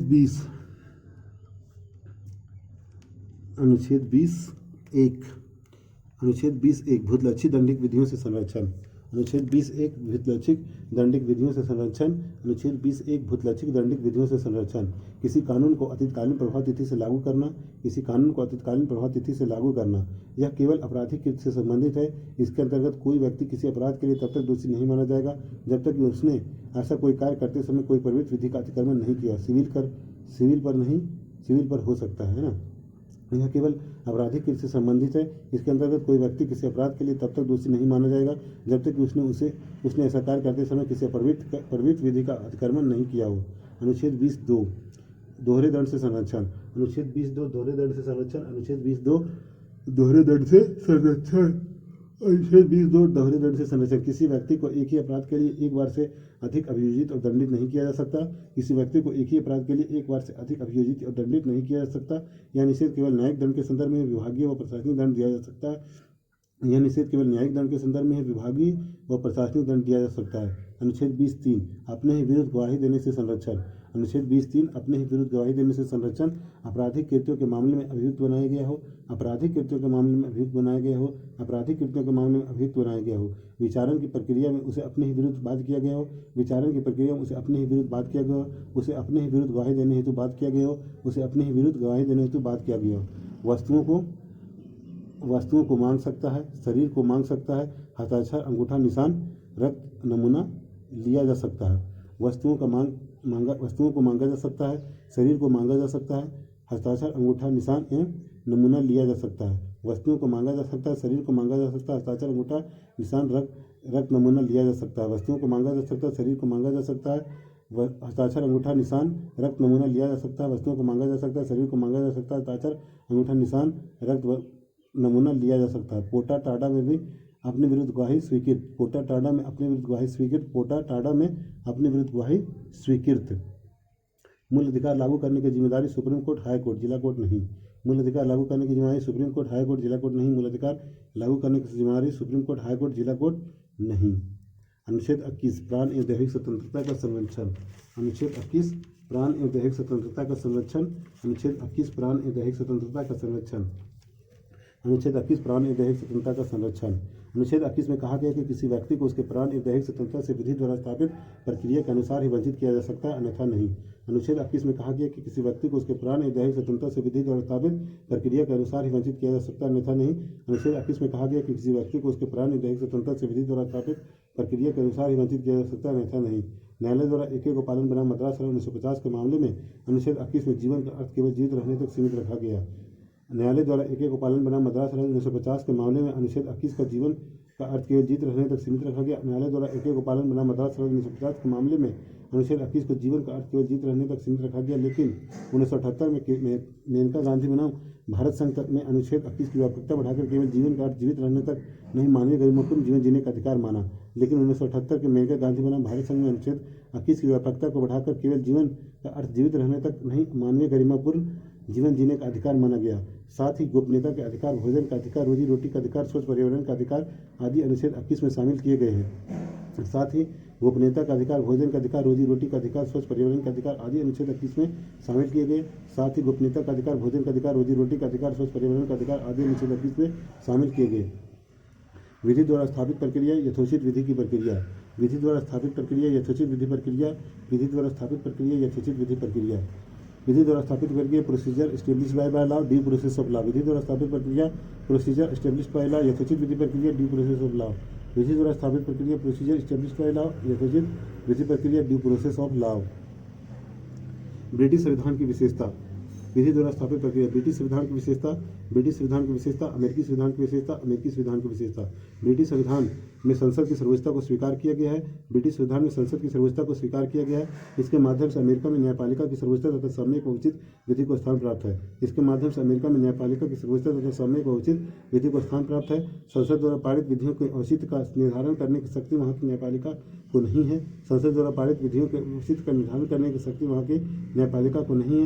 यदि अमेरिका विधानमंडल कोई ऐसी विधि का निर्माण करता है जो प्राकृतिक न्याय के सिद्धांतों के अनुसार औचित्यपूर्ण नहीं है तो अमेरिकी न्यायपालिका उस विधि को असंवैधानिक घोषित कर सकती है। यदि अमेरिकी विधानमंडल कोई ऐसी विधि का निर्माण करता है जो प्राकृतिक न्याय के सिद्धांतों के अनुसार औचित्यपूर्ण नहीं है तो अमेरिकी न्यायपालिका उस विधि को असंवैधानिक घोषित कर सकती है। अनुच्छेद 21 के संदर्भ में उच्च न्यायालय के फैसले। अनुच्छेद 21 का शिक्षा का अधिकार राज्य 6 से 14 वर्ष के बच्चों को अनिवार्य निःशुल्क शिक्षा उस प्रक्रिया से देगा जो वह उचित समझे। शिक्षा का अधिकार राज्य 6 से 14 वर्ष के बच्चों को अनिवार्य निःशुल्क शिक्षा उस प्रक्रिया से देगा जो वह उचित समझे। 66वें संविधान संशोधन अधिनियम 2002 द्वारा इसे जोड़ा गया। 66वें संविधान संशोधन अधिनियम 2002 द्वारा इसे जोड़ा गया। 66वें संविधान संशोधन अधिनियम 2002 द्वारा इसे जोड़ा गया। देश में पहली बार नदी को मिला संवैधानिक दर्जा। देश में पहली बार नदी को मिला संवैधानिक दर्जा। उत्तराखंड हाईकोर्ट ने गंगा व यमुना को विधिक लीगल पर्सन की तरह अधिकार प्रदान किए, अर्थात इन नदियों को संवैधानिक दर्जा प्राप्त हो गया है। अब इन दोनों नदियों को क्षति पहुंचाना, किसी भी इंसान को नुकसान पहुंचाने जिससे माना जाएगा। विदित है कि इससे पहले न्यूजीलैंड के वहांगनुई नदी को जीत मानव को समान अधिकार दिए गए थे। उत्तराखंड हाईकोर्ट गंगा व यमुना न्यूजीलैंड के वहांगनुई नदी, गंगा व यमुना न्यूजीलैंड के वहांगनुई नदी, गंगा व यमुना न्यूजीलैंड के वहांगनुई नदी। शिक्षा का अधिकार अधिनियम 6 से 14 वर्ष के बच्चों को आसपास के विद्यालय में प्राथमिक शिक्षा पूरी होने तक निःशुल्क तथा अनिवार्य शिक्षा का अधिकार। शिक्षा का अधिकार 6 से 14 वर्ष के बच्चों को आसपास के विद्यालय में प्राथमिक शिक्षा पूरी होने तक निःशुल्क तथा अनिवार्य शिक्षा का अधिकार। जनगणना, लोकसभा, विधानसभा, पंचायत चुनाव, आपदा के अतिरिक्त शिक्षक अन्य गैर शैक्षणिक कार्य नहीं करेंगे। जनगणना, लोकसभा, विधानसभा, पंचायत चुनाव, आपदा के अतिरिक्त शिक्षक अन्य गैर शैक्षणिक कार्य नहीं करेंगे। जनगणना, लोकसभा, विधानसभा, पंचायत चुनाव, आपदा के अतिरिक्त शिक्षक अन्य गैर शैक्षणिक कार्य नहीं करेंगे। अनुच्छेद 22 कुछ दशाओं में गिरफ्तारी और निरोध से संरक्षण। अनुच्छेद 22 कुछ दशाओं में गिरफ्तारी और निरोध से संरक्षण। अनुच्छेद 22 कुछ दशाओं में गिरफ्तारी और निरोध से संरक्षण। अनुच्छेद 22 कुछ दशाओं में गिरफ्तारी और निरोध से संरक्षण। अनुच्छेद 22(1) व 22(2) में किसी व्यक्ति को समान दंड विधि के अधीन गिरफ्तार किए जाने पर उसके निम्न अधिकार बताए गए हैं। अनुच्छेद 22(1) व 22(2) में किसी व्यक्ति को समान दंड विधि के अधीन गिरफ्तार किए जाने पर उसके निम्न अधिकार बताए गए हैं। अनुच्छेद 22(1) व 22(2) में किसी व्यक्ति को समान दंड विधि के अधीन गिरफ्तार किए जाने पर उसके निम्न अधिकार बताए गए हैं। अपनी गिरफ्तारी का कारण जानने का अधिकार। अपनी गिरफ्तारी का कारण जानने का अधिकार। अपनी गिरफ्तारी का कारण जानने का अधिकार। अपनी रुचि के वकील से मामला कोर्ट में प्रस्तुत करने का अधिकार। अपनी रुचि के वकील से मामला कोर्ट में प्रस्तुत कराने का अधिकार। अपनी रुचि के वकील से मामला कोर्ट में प्रस्तुत कराने का अधिकार। 24 घंटों के अंदर मजिस्ट्रेट के समक्ष प्रस्तुति का अधिकार। 24 घंटे के अंदर मजिस्ट्रेट के समक्ष प्रस्तुति का अधिकार। 24 घंटे के अंदर मजिस्ट्रेट के समक्ष प्रस्तुति का अधिकार। इन 24 घंटों में अवकाश यात्रा में लगा समय शामिल नहीं है। इन 24 घंटों में अवकाश यात्रा में लगा समय शामिल नहीं है। निवारक निरोध, प्रिवेंटिव डिटेंशन, अपराध करने से पूर्व ही संदेह के आधार पर व्यक्ति को रोकना, गिरफ्तार करना। इसका उद्देश्य कानून व्यवस्था को क्षति से बचाना, अपराध को रोकना है। निवारक निरोध, प्रिवेंटिव डिटेंशन, अपराध करने से पूर्व ही संदेह के आधार पर व्यक्ति को रोकना और गिरफ्तार करना। इसका उद्देश्य कानून व्यवस्था को क्षति से बचाना, अपराध को रोकना है। दंडात्मक निरोध, पुनिटिव डिटेंशन, किसी व्यक्ति द्वारा अपराध किए जाने व सिद्ध होने पर कारावास में रखा जाता है। दंडात्मक निरोध, पुनिटिव डिटेंशन, किसी व्यक्ति द्वारा अपराध किए जाने व सिद्ध हो जाने पर कारावास में रखा जाता है। शर्त, यह अधिकार विदेशी शत्रु व निवारक नजरबंदी में गिरफ्तार व्यक्तियों को प्राप्त नहीं है। यह अधिकार विदेशी शत्रु व निवारक नजरबंदी में गिरफ्तार व्यक्तियों को प्राप्त नहीं है। यह अधिकार विदेशी शत्रु व निवारक नजरबंदी में गिरफ्तार व्यक्तियों को प्राप्त नहीं है। टाडा, मीसा, पोटा, मकोका आदि निवारक नजरबंदी के तहत आते हैं। टाडा, मीसा, पोटा, मकोका आदि निवारक नजरबंदी के तहत आते हैं। टाडा, मीसा, पोटा, मकोका आदि निवारक नजरबंदी के तहत आते हैं। भारत में इसके माध्यम से गिरफ्तार व्यक्ति को 3 माह से अधिक रखने हेतु सलाहकारी बोर्ड की सिफारिश जरूरी है। भारत में इसके माध्यम से गिरफ्तार व्यक्ति को 3 माह से अधिक रखने के लिए सलाहकारी बोर्ड की सिफारिश जरूरी है। भारत में इसके माध्यम से गिरफ्तार व्यक्ति को 3 माह से अधिक रखने हेतु सलाहकारी बोर्ड की सिफारिश जरूरी है। ऐसा व्यक्ति को मजिस्ट्रेट के समक्ष प्रस्तुत करना भी अनिवार्य नहीं। ऐसा व्यक्ति को मजिस्ट्रेट के समक्ष प्रस्तुत करना भी अनिवार्य नहीं है। ऐसा व्यक्ति को मजिस्ट्रेट के समक्ष प्रस्तुत करना भी अनिवार्य नहीं है। सलाहकारी बोर्ड में उच्च न्यायालय के वर्तमान व भूतपूर्व न्यायाधीश, उच्च न्यायालय के न्यायाधीश बन सकने की अर्हता रखने वाले व्यक्ति शामिल होंगे। सलाहकारी बोर्ड में उच्च न्यायालय के वर्तमान या भूतपूर्व न्यायाधीश, उच्च न्यायालय में न्यायाधीश बन सकने की अर्हता रखने वाले व्यक्ति शामिल होंगे। सलाहकारी बोर्ड में उच्च न्यायालय के वर्तमान या भूतपूर्व न्यायाधीश उच्च न्यायालय में न्यायाधीश बन सकने की अर्हता रखने वाले व्यक्ति शामिल होंगे। 44वें संविधान संशोधन 1978 द्वारा निरोध की अधिकतम अवधि 3 महीने से घटाकर 2 महीने की गई है। 44वें संविधान संशोधन 1978 द्वारा निरोध की अधिकतम अवधि 3 महीने से घटाकर 2 महीने की गई है। 44वें संविधान संशोधन 1978 द्वारा निरोध की अधिकतम अवधि 3 महीने से घटाकर 2 महीने की गई है। शोषण के विरुद्ध अधिकार, अनुच्छेद 24। शोषण के विरुद्ध अधिकार अनुच्छेद 23 एवं 24, शोषण के विरुद्ध अधिकार अनुच्छेद 23-24, शोषण के विरुद्ध अधिकार 23-24। मानव के बलात् श्रम एवं दुर्व्यवहार का प्रतिषेध अनुच्छेद 23, मानव के बलात् श्रम एवं दुर्व्यवहार का प्रतिषेध अनुच्छेद 23, मानव के बलात् श्रम एवं दुर्व्यवहार का प्रतिषेध अनुच्छेद 23, मानव के बलात् श्रम एवं दुर्व्यवहार का प्रतिषेध अनुच्छेद 23। बलात् श्रम, बंधुआ मजदूरी, बेगारी का प्रतिबंध, बलात् श्रम, बंधुआ मजदूरी, बेगारी का प्रतिबंध, मानव दुर्व्यवहार का प्रतिषेध, बलात् श्रम, बंधुआ मजदूरी, बेगारी का प्रतिषेध, मानव दुर्व्यवहार का प्रतिषेध, बलात् श्रम, बंधुआ मजदूरी, बेगारी का प्रतिषेध, मानव दुर्व्यवहार का प्रतिषेध, बलात् श्रम, बंधुआ मजदूरी, बेगारी का प्रतिषेध। राज्य सार्वजनिक प्रयोजन हेतु अनिवार्य सेवा अधिरोपित कर सकती है। ऐसी सेवा अधिरोपित करने में राज्य केवल धर्म, जाति, वर्ग, मूलवंश आधार पर विभेद नहीं करेगा। बंधुआ मजदूरी प्रणाली उन्मूलन अधिनियम 1976। बलात् श्रम, बंधुआ मजदूरी, बेगारी का प्रतिषेध। राज्य सार्वजनिक प्रयोजन हेतु अनिवार्य सेवा अधिरोपित कर सकती है। ऐसी सेवा अधिरोपित करने में राज्य केवल धर्म, जाति, वर्ग, मूलवंश आधार पर विभेद नहीं करेगा। बंधुआ मजदूरी प्रणाली उन्मूलन अधिनियम 1976। मानव बलात् श्रम / बंधुआ मजदूरी, बेगारी का प्रतिषेध। राज्य सार्वजनिक प्रयोजन हेतु अनिवार्य सेवा अधिरोपित कर सकती है। ऐसी सेवा अधिरोपित करने में राज्य केवल धर्म, जाति, वर्ग, मूलवंश आधार पर विभेद नहीं करेगा। बंधुआ मजदूरी प्रणाली उन्मूलन अधिनियम 1976। मानव दुर्व्यवहार का प्रतिषेध, मानव दुर्व्यवहार का प्रतिषेध, मानव दुर्व्यवहार का प्रतिषेध। पुरुष, महिला एवं बच्चे की वस्तु के समान खरीद बिक्री नहीं होगी। पुरुष, महिला एवं बच्चों को वस्तु के समान खरीद बिक्री नहीं। पुरुष, महिला एवं बच्चों की वस्तु के समान खरीद बिक्री नहीं। महिलाओं और बच्चों का अनैतिक दुर्व्यवहार वैश्यावृत्ति भी नहीं। महिलाओं और बच्चों का अनैतिक दुर्व्यवहार वैश्यावृत्ति भी नहीं। महिलाओं और बच्चों का अनैतिक दुर्व्यवहार वैश्यावृत्ति भी नहीं। देवदासी और दास प्रथा नहीं। देवदासी और दास प्रथा नहीं। देवदासी और दास प्रथा नहीं। देवदासी और दास प्रथा नहीं। अनैतिक दुर्व्यवहार निवारण अधिनियम 1956। अनैतिक दुर्व्यवहार निवारण अधिनियम 1976। अनैतिक दुर्व्यवहार निवारण अधिनियम 1956। अनैतिक दुर्व्यवहार निवारण अधिनियम 1956। अनुच्छेद 24 कारखानों आदि में बालकों के नियोजन पर प्रतिषेध। अनुच्छेद 24 कारखानों आदि में बालकों के नियोजन पर प्रतिबंध।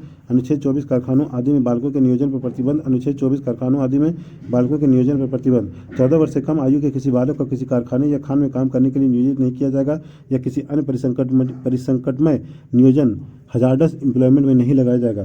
14 वर्ष से कम आयु के किसी बालक को किसी कारखाने या खान में काम करने के लिए नियोजित नहीं किया जाएगा या किसी अन्य परिसंकटमय नियोजन में नहीं लगाया जाएगा। संसद द्वारा 14 वर्ष से कम उम्र के बच्चों को जोखिमपूर्ण कार्यों में प्रतिबंध हेतु बनाए गए कानून कारखाना अधिनियम 1948, बगान श्रम अधिनियम 1951, खान अधिनियम 1952, बाल श्रम प्रतिषेध एवं नियमन अधिनियम 1986, बाल श्रम निषेध एवं नियमन संशोधन अधिनियम 2016 आदि हैं। संसद द्वारा 14 वर्ष की कम उम्र के बच्चों के जोखिमपूर्ण कार्यों में प्रतिबंध हेतु बनाए गए कानून कारखाना अधिनियम 1948, बगान श्रम अधिनियम 1951, खान अधिनियम 1952, बाल श्रम प्रतिषेध एवं नियमन अधिनियम 1986, बाल श्रम निषेध एवं नियमन संशोधन अधिनियम 2016 आदि है। संसद द्वारा 14 वर्ष से कम उम्र के बच्चों के जोखिमपूर्ण कार्यों में प्रतिबंध हेतु बनाए गए कानून कारखाना अधिनियम 1948, बगान श्रम अधिनियम 1951, खान अधिनियम 1952, बाल श्रम प्रतिषेध एवं नियमन अधिनियम 1986, बाल श्रम निषेध एवं नियमन संशोधन अधिनियम 2016 आदि है। कला सत्यार्थी 2014 में शांति नोबेल पुरस्कार विजेता द्वारा कालीन, कांच, ईंट भट्ठों, पत्थर खदानों, घरेलू बाल मजदूरी व खतरनाक उद्योगों में शामिल बच्चों को मुक्त कराया गया। इनके संगठन का नाम बचपन बचाओ आंदोलन। धर्म की स्वतंत्रता का अधिकार अनुच्छेद 25 से 28। धर्म की स्वतंत्रता का अधिकार अनुच्छेद 25 से 28। धर्म की स्वतंत्रता का अधिकार अनुच्छेद 25 से 28। धर्म की स्वतंत्रता का अधिकार अनुच्छेद 25 से 28। धर्म की स्वतंत्रता का अधिकार अनुच्छेद 25 से 28। अनुच्छेद 25 के अंतर्गत दो भाग है, 25(1) और 25(2). अनुच्छेद 25 के अंतर्गत दो भाग है, 25(1), 25(2). 25(1) सभी व्यक्तियों को अंतःकरण की स्वतंत्रता और धर्म के अबाध रूप से मान्य आचरण करने व प्रचार करने का समान हक होगा। 25(1) सभी व्यक्तियों को अंतःकरण की स्वतंत्रता का और धर्म के अबाध रूप से मान्य आचरण करने और प्रचार करने का समान हक होगा। सभी व्यक्तियों को अंतःकरण की स्वतंत्रता का और धर्म के अबाध रूप से मान्य आचरण करने और प्रचार करने का समान हक होगा। 25(2) इसके अंतर्गत दो युक्तियुक्त निर्बंधन बताए गए हैं। 25(2) इसके अंतर्गत दो युक्तियुक्त निर्बंधन बताए गए हैं। अनुच्छेद 25 में दो मुख्य स्पष्टीकरण है। अनुच्छेद 25(2) में दो मुख्य स्पष्टीकरण है। सिखों को कृपाण धारण करने का अधिकार होगा। हिंदू शब्द में जैन, सिख, बौद्ध सम्मिलित है। सिखों को कृपाण धारण करने का अधिकार होगा। हिंदू शब्द में जैन, सिख, बौद्ध सम्मिलित है। सिखों को कृपाण धारण करने का अधिकार होगा। हिंदू शब्द में जैन, सिख, बौद्ध सम्मिलित है। वही जो पहले हिंदू से ही निकला। फादर स्टेनलिस बनाम मध्य प्रदेश राज्य 1977 में प्रश्न उठाया गया कि क्या धर्म के प्रसार के अंतर्गत धर्मरहित धर्मांतरण समाहित है। इसी संदर्भ में सर्वोच्च न्यायालय द्वारा दिया गया निर्णय के अनुच्छेद 25 के तहत धर्मांतरण करवाने का अधिकार मूल अधिकार नहीं है। हालांकि कोई भी व्यक्ति स्वेच्छा से धर्मांतरित होना चाहे तो वह हो सकता है। फादर स्टेनिस्लॉस बनाम मध्य प्रदेश राज्य 1977 में प्रश्न उठाया गया कि क्या धर्म के प्रचार के अंतर्गत धर्मांतरण समाहित है। इसी संदर्भ में सर्वोच्च न्यायालय द्वारा निर्णय दिया गया कि अनुच्छेद 25 के तहत धर्मांतरण करवाने का अधिकार मूल अधिकार नहीं है। हालांकि कोई व्यक्ति स्वेच्छा से धर्मांतरित होना चाहे तो वह हो सकता है। अनुच्छेद 26 धार्मिक कार्यों के प्रबंध की स्वतंत्रता लोक व्यवस्था सदाचार स्वास्थ्य के अधीन रहते हुए। अनुच्छेद 26 धार्मिक कार्यों के प्रबंध की स्वतंत्रता लोक व्यवस्था सदाचार स्वास्थ्य के अधीन रहते हुए। अनुच्छेद 26 धार्मिक कार्यों के प्रबंध की स्वतंत्रता लोक व्यवस्था सदाचार स्वास्थ्य के अधीन रहते हुए। अनुच्छेद 26 धार्मिक कार्यों के प्रबंध की स्वतंत्रता लोक व्यवस्था सदाचार स्वास्थ्य के अधीन रहते हुए। अनुच्छेद 26 धार्मिक कार्यों के प्रबंध की स्वतंत्रता लोक व्यवस्था सदाचार स्वास्थ्य के अधीन रहते हुए। धार्मिक कार्यों अपनी परियोजनाओं के लिए संस्थाओं की संस्थापना और पोषण करने का अधिकार का धार्मिक कार्यों के परियोजनाओं के लिए संस्थाओं की स्थापना और पोषण करने का अधिकार। धार्मिक कार्यों अपनी परियोजनाओं के लिए संस्थाओं की स्थापना और पोषण करने का अधिकार। अपने धर्म विषय कार्यों का प्रबंध करने का अधिकार। अपने धर्म विषय कार्यों के प्रबंध करने का अधिकार। अपने धर्म विषय कार्यों का प्रबंध करने का अधिकार। जंगम व स्थावर संपत्ति के अर्जन और स्वामित्व का अधिकार। जंगम व स्थावर संपत्ति के अर्जन और स्वामित्व का अधिकार। जंगम व स्थावर संपत्ति के अर्जन व स्वामित्व का अधिकार। ऐसी संपत्ति का विधि अनुसार प्रशासन करने का अधिकार। ऐसी संपत्ति का विधि अनुसार प्रशासन करने का अधिकार। ऐसी संपत्ति का विधि अनुसार प्रशासन करने का अधिकार। एसपी मित्तल बनाम भारत संघ मामले में सर्वोच्च न्यायालय ने अनुच्छेद 26 में उल्लेखित धार्मिक संस्थाओं के संदर्भ में कहा कि यह तथ्यात्मक विषय है और सिविल न्यायालय निम्नलिखित 3 आधारों पर किसी संगठन को धार्मिक संप्रदाय मान सकता है।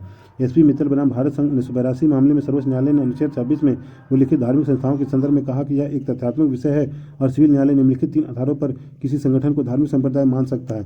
ऐसा व्यक्तियों का समूह जिनका विश्वास किसी आध्यात्मिक विकास पद्धति से जुड़ी हो, सामान्य जीवन पद्धति में हो। ऐसा व्यक्तियों का समूह जिनका विश्वास किसी आध्यात्मिक विकास से जुड़ी हो और सामान्य जीवन पद्धति में हो। ऐसा व्यक्तियों का समूह जिनका विश्वास किसी आध्यात्मिक विकास से जुड़ी और सामान्य जीवन पद्धति में हो। दूसरा, साथ ही उस समूह का एक संगठनिक ढांचा भी होना चाहिए। साथ ही उस समूह का एक संगठनिक ढांचा भी होना चाहिए। साथ ही उस समूह का एक संगठनिक ढांचा भी होना चाहिए। समूह का एक विशिष्ट नाम, स्पेसिफिक नेम होना चाहिए। समूह का एक विशिष्ट नाम होना चाहिए। समूह का एक विशिष्ट नाम होना चाहिए। अनुच्छेद 27 किसी विशिष्ट धर्म के अभिव्यक्ति के लिए करों के समुदाय के बारे में स्वतंत्रता। अनुच्छेद 27 किसी विशिष्ट धर्म के अभिव्यक्ति के लिए करों के समुदाय के बारे में स्वतंत्रता। अनुच्छेद 27 किसी विशिष्ट धर्म के अभिव्यक्ति के लिए करों के समुदाय के बारे में स्वतंत्रता। अनुच्छेद 27 किसी विशिष्ट धर्म के अभिव्यक्ति के लिए करों के समुदाय के बारे में स्वतंत्रता। अनुच्छेद 27 किसी विशिष्ट धर्म के अभिव्यक्ति के लिए करों के समुदाय के बारे में स्वतंत्रता। किसी भी व्यक्ति को ऐसे करों के भुगतान करने के लिए बाध्य नहीं किया जाएगा जिनके आगम प्रोसीड्स किसी धर्म विशेष की उन्नति के लिए व्यय किए जाते हैं। किसी भी व्यक्ति को ऐसे करों के भुगतान के लिए बाध्य नहीं किया जाएगा जिनके आगम प्रोसीड्स किसी धर्म विशेष की उन्नति के लिए व्यय किए जाते हैं। नोट, अनुच्छेद 27 कर लगाने का निषेध करता है, शुल्क फी लगाने का नहीं। अनुच्छेद 27 कर लगाने का निषेध करता है, शुल्क फी लगाने का नहीं। राज्य किसी धर्म विशेष की उन्नति के लिए राजकीय धन का प्रयोग नहीं करेगा, किंतु यदि राज्य विभिन्न धर्मों को समान महत्व देते हुए धन खर्च करता है तो उसे 27 का उल्लंघन नहीं माना जाएगा। राज्य किसी धर्म विशेष की उन्नति के लिए राजकीय धन का प्रयोग नहीं करेगा, किंतु यदि राज्य विभिन्न धर्मों का समान महत्व देते हुए धन खर्च करता है तो अनुच्छेद 27 का उल्लंघन नहीं माना जाएगा। उदाहरण के लिए हज सब्सिडी वर्तमान परिस्थिति में उचित है क्योंकि सापेक्ष में अमरनाथ यात्रा, कुंभ मेले का आयोजन आदि सर्वधर्म समभाव की भावना को प्रोत्साहित करते हुए किया जाता है। उदाहरण के लिए हज सब्सिडी वर्तमान परिस्थिति में उचित है क्योंकि सापेक्ष में अमरनाथ यात्रा, कुंभ मेले का आयोजन आदि सर्वधर्म समभाव की भावना को प्रोत्साहित करते हुए किया जाता है। अनुच्छेद 28 कुछ शिक्षण संस्थाओं में धार्मिक शिक्षा या धार्मिक उपासना में उपस्थित होने के बारे में स्वतंत्रता। अनुच्छेद 28 कुछ शिक्षण संस्थाओं में धार्मिक शिक्षा या धार्मिक उपासना में उपस्थित होने के बारे में स्वतंत्रता। अनुच्छेद 28 कुछ शिक्षा संस्थाओं में धार्मिक शिक्षा या धार्मिक उपासना में उपस्थित होने के बारे में स्वतंत्रता। अनुच्छेद 28.1 राजनिधि से पूर्णतः पोषित किसी शिक्षा संस्थान में कोई धार्मिक शिक्षा नहीं दी जाएगी। राजनिधि से पूर्णतः पोषित किसी शिक्षा संस्थान में कोई धार्मिक शिक्षा नहीं दी जाएगी। 28.1 राजनिधि से पूर्णतः पोषित किसी शिक्षा संस्थान में कोई धार्मिक शिक्षा नहीं दी जाएगी। 28.2 खंड 1 में खंड 1 की कोई बात ऐसी शिक्षा संस्था पर लागू नहीं होगी जिनका प्रशासन राज्य करता है, परंतु जो किसी ऐसे विन्यास या न्यास के अधिपत्य में गठित हुई है जिनके अनुसार उस शिक्षा संस्था में धार्मिक शिक्षा देना आवश्यक है। 28.2 खंड 1 की कोई बात ऐसी शिक्षा संस्था पर लागू नहीं होगी जिनका प्रशासन राज्य करता है, परंतु जो किसी ऐसे विन्यास या न्यास के अधिपत्य में गठित हुई है जिनके अनुसार उस शिक्षा संस्था में धार्मिक शिक्षा देना आवश्यक है। 28.2 खंड 1 की कोई बात ऐसी शिक्षा संस्था पर लागू नहीं होगी जिनका प्रशासन राज्य करता है, परंतु जो किसी ऐसे विन्यास या न्यास के अधिपत्य में गठित हुई जिनके अनुसार उस शिक्षा संस्था में धार्मिक शिक्षा देना आवश्यक है। 28.3 राज्य द्वारा मान्यता प्राप्त व राज्य निधि से द्वारा सहायता प्राप्त शिक्षा संस्था में शामिल होने वाले किसी भी व्यक्ति को धार्मिक शिक्षा में भाग लेने, उपासना करने हेतु बाध्य नहीं किया जाएगा जब तक कि वह स्वयं या अवश्य होने पर उसके संरक्षक सहमति न दे दे। 28.3 राज्य द्वारा मान्यता प्राप्त व राज्य निधि से द्वारा सहायता प्राप्त शिक्षा संस्थान में शामिल होने वाले किसी भी व्यक्ति को धार्मिक शिक्षा में भाग लेने, उपासना करने हेतु बाध्य नहीं किया जाएगा जब तक कि वह स्वयं या अवश्य होने पर उसकी संरक्षक सहमति न दे दे। धार्मिक शिक्षा क्या है? धार्मिक शिक्षा के केवल धर्म ग्रंथों को पढ़ाना धार्मिक शिक्षा नहीं है। धार्मिक शिक्षा नकारात्मक उद्देश्य लिए होती है। जब किसी धर्म विशेष द्वारा धर्म से संबंधित व्यक्ति को किसी विशेष उद्देश्य से धर्म की गलत व्याख्या कर पढ़ाया जाता है तो यह धार्मिक शिक्षा के अंतर्गत आता है। केवल धर्म ग्रंथों को पढ़ाना धार्मिक शिक्षा नहीं है। धार्मिक शिक्षा नकारात्मक उद्देश्य लिए हुआ होता है।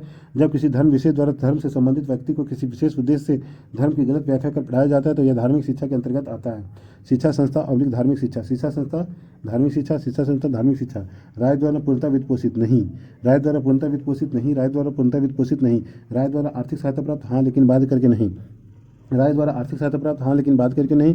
राय द्वारा आर्थिक सहायता प्राप्त, हाँ लेकिन बात करके नहीं। राय द्वारा मान्यता प्राप्त, हाँ प्रावधान कर सकता है, बाध नहीं। राय द्वारा मान्यता प्राप्त, हाँ प्रावधान कर सकता है, बाध नहीं। राय द्वारा मान्यता प्राप्त, हाँ प्रावधान कर सकता है, बाध नहीं। अन्य ना तो पूर्ण राय द्वारा पोषित न अन्य सुविधाओं प्राप्त बाध कर सकता है। अन्य ना तो पूर्ण राय द्वारा पोषित या अन्य सुविधाएं प्राप्त बाध कर सकता है। अन्य ना तो पूर्ण राय द्वारा पोषित या अन्य सुविधाएं प्राप्त बाध कर सकता है। संस्कृति और शिक्षा संबंधी अधिकार अनुच्छेद 29-30।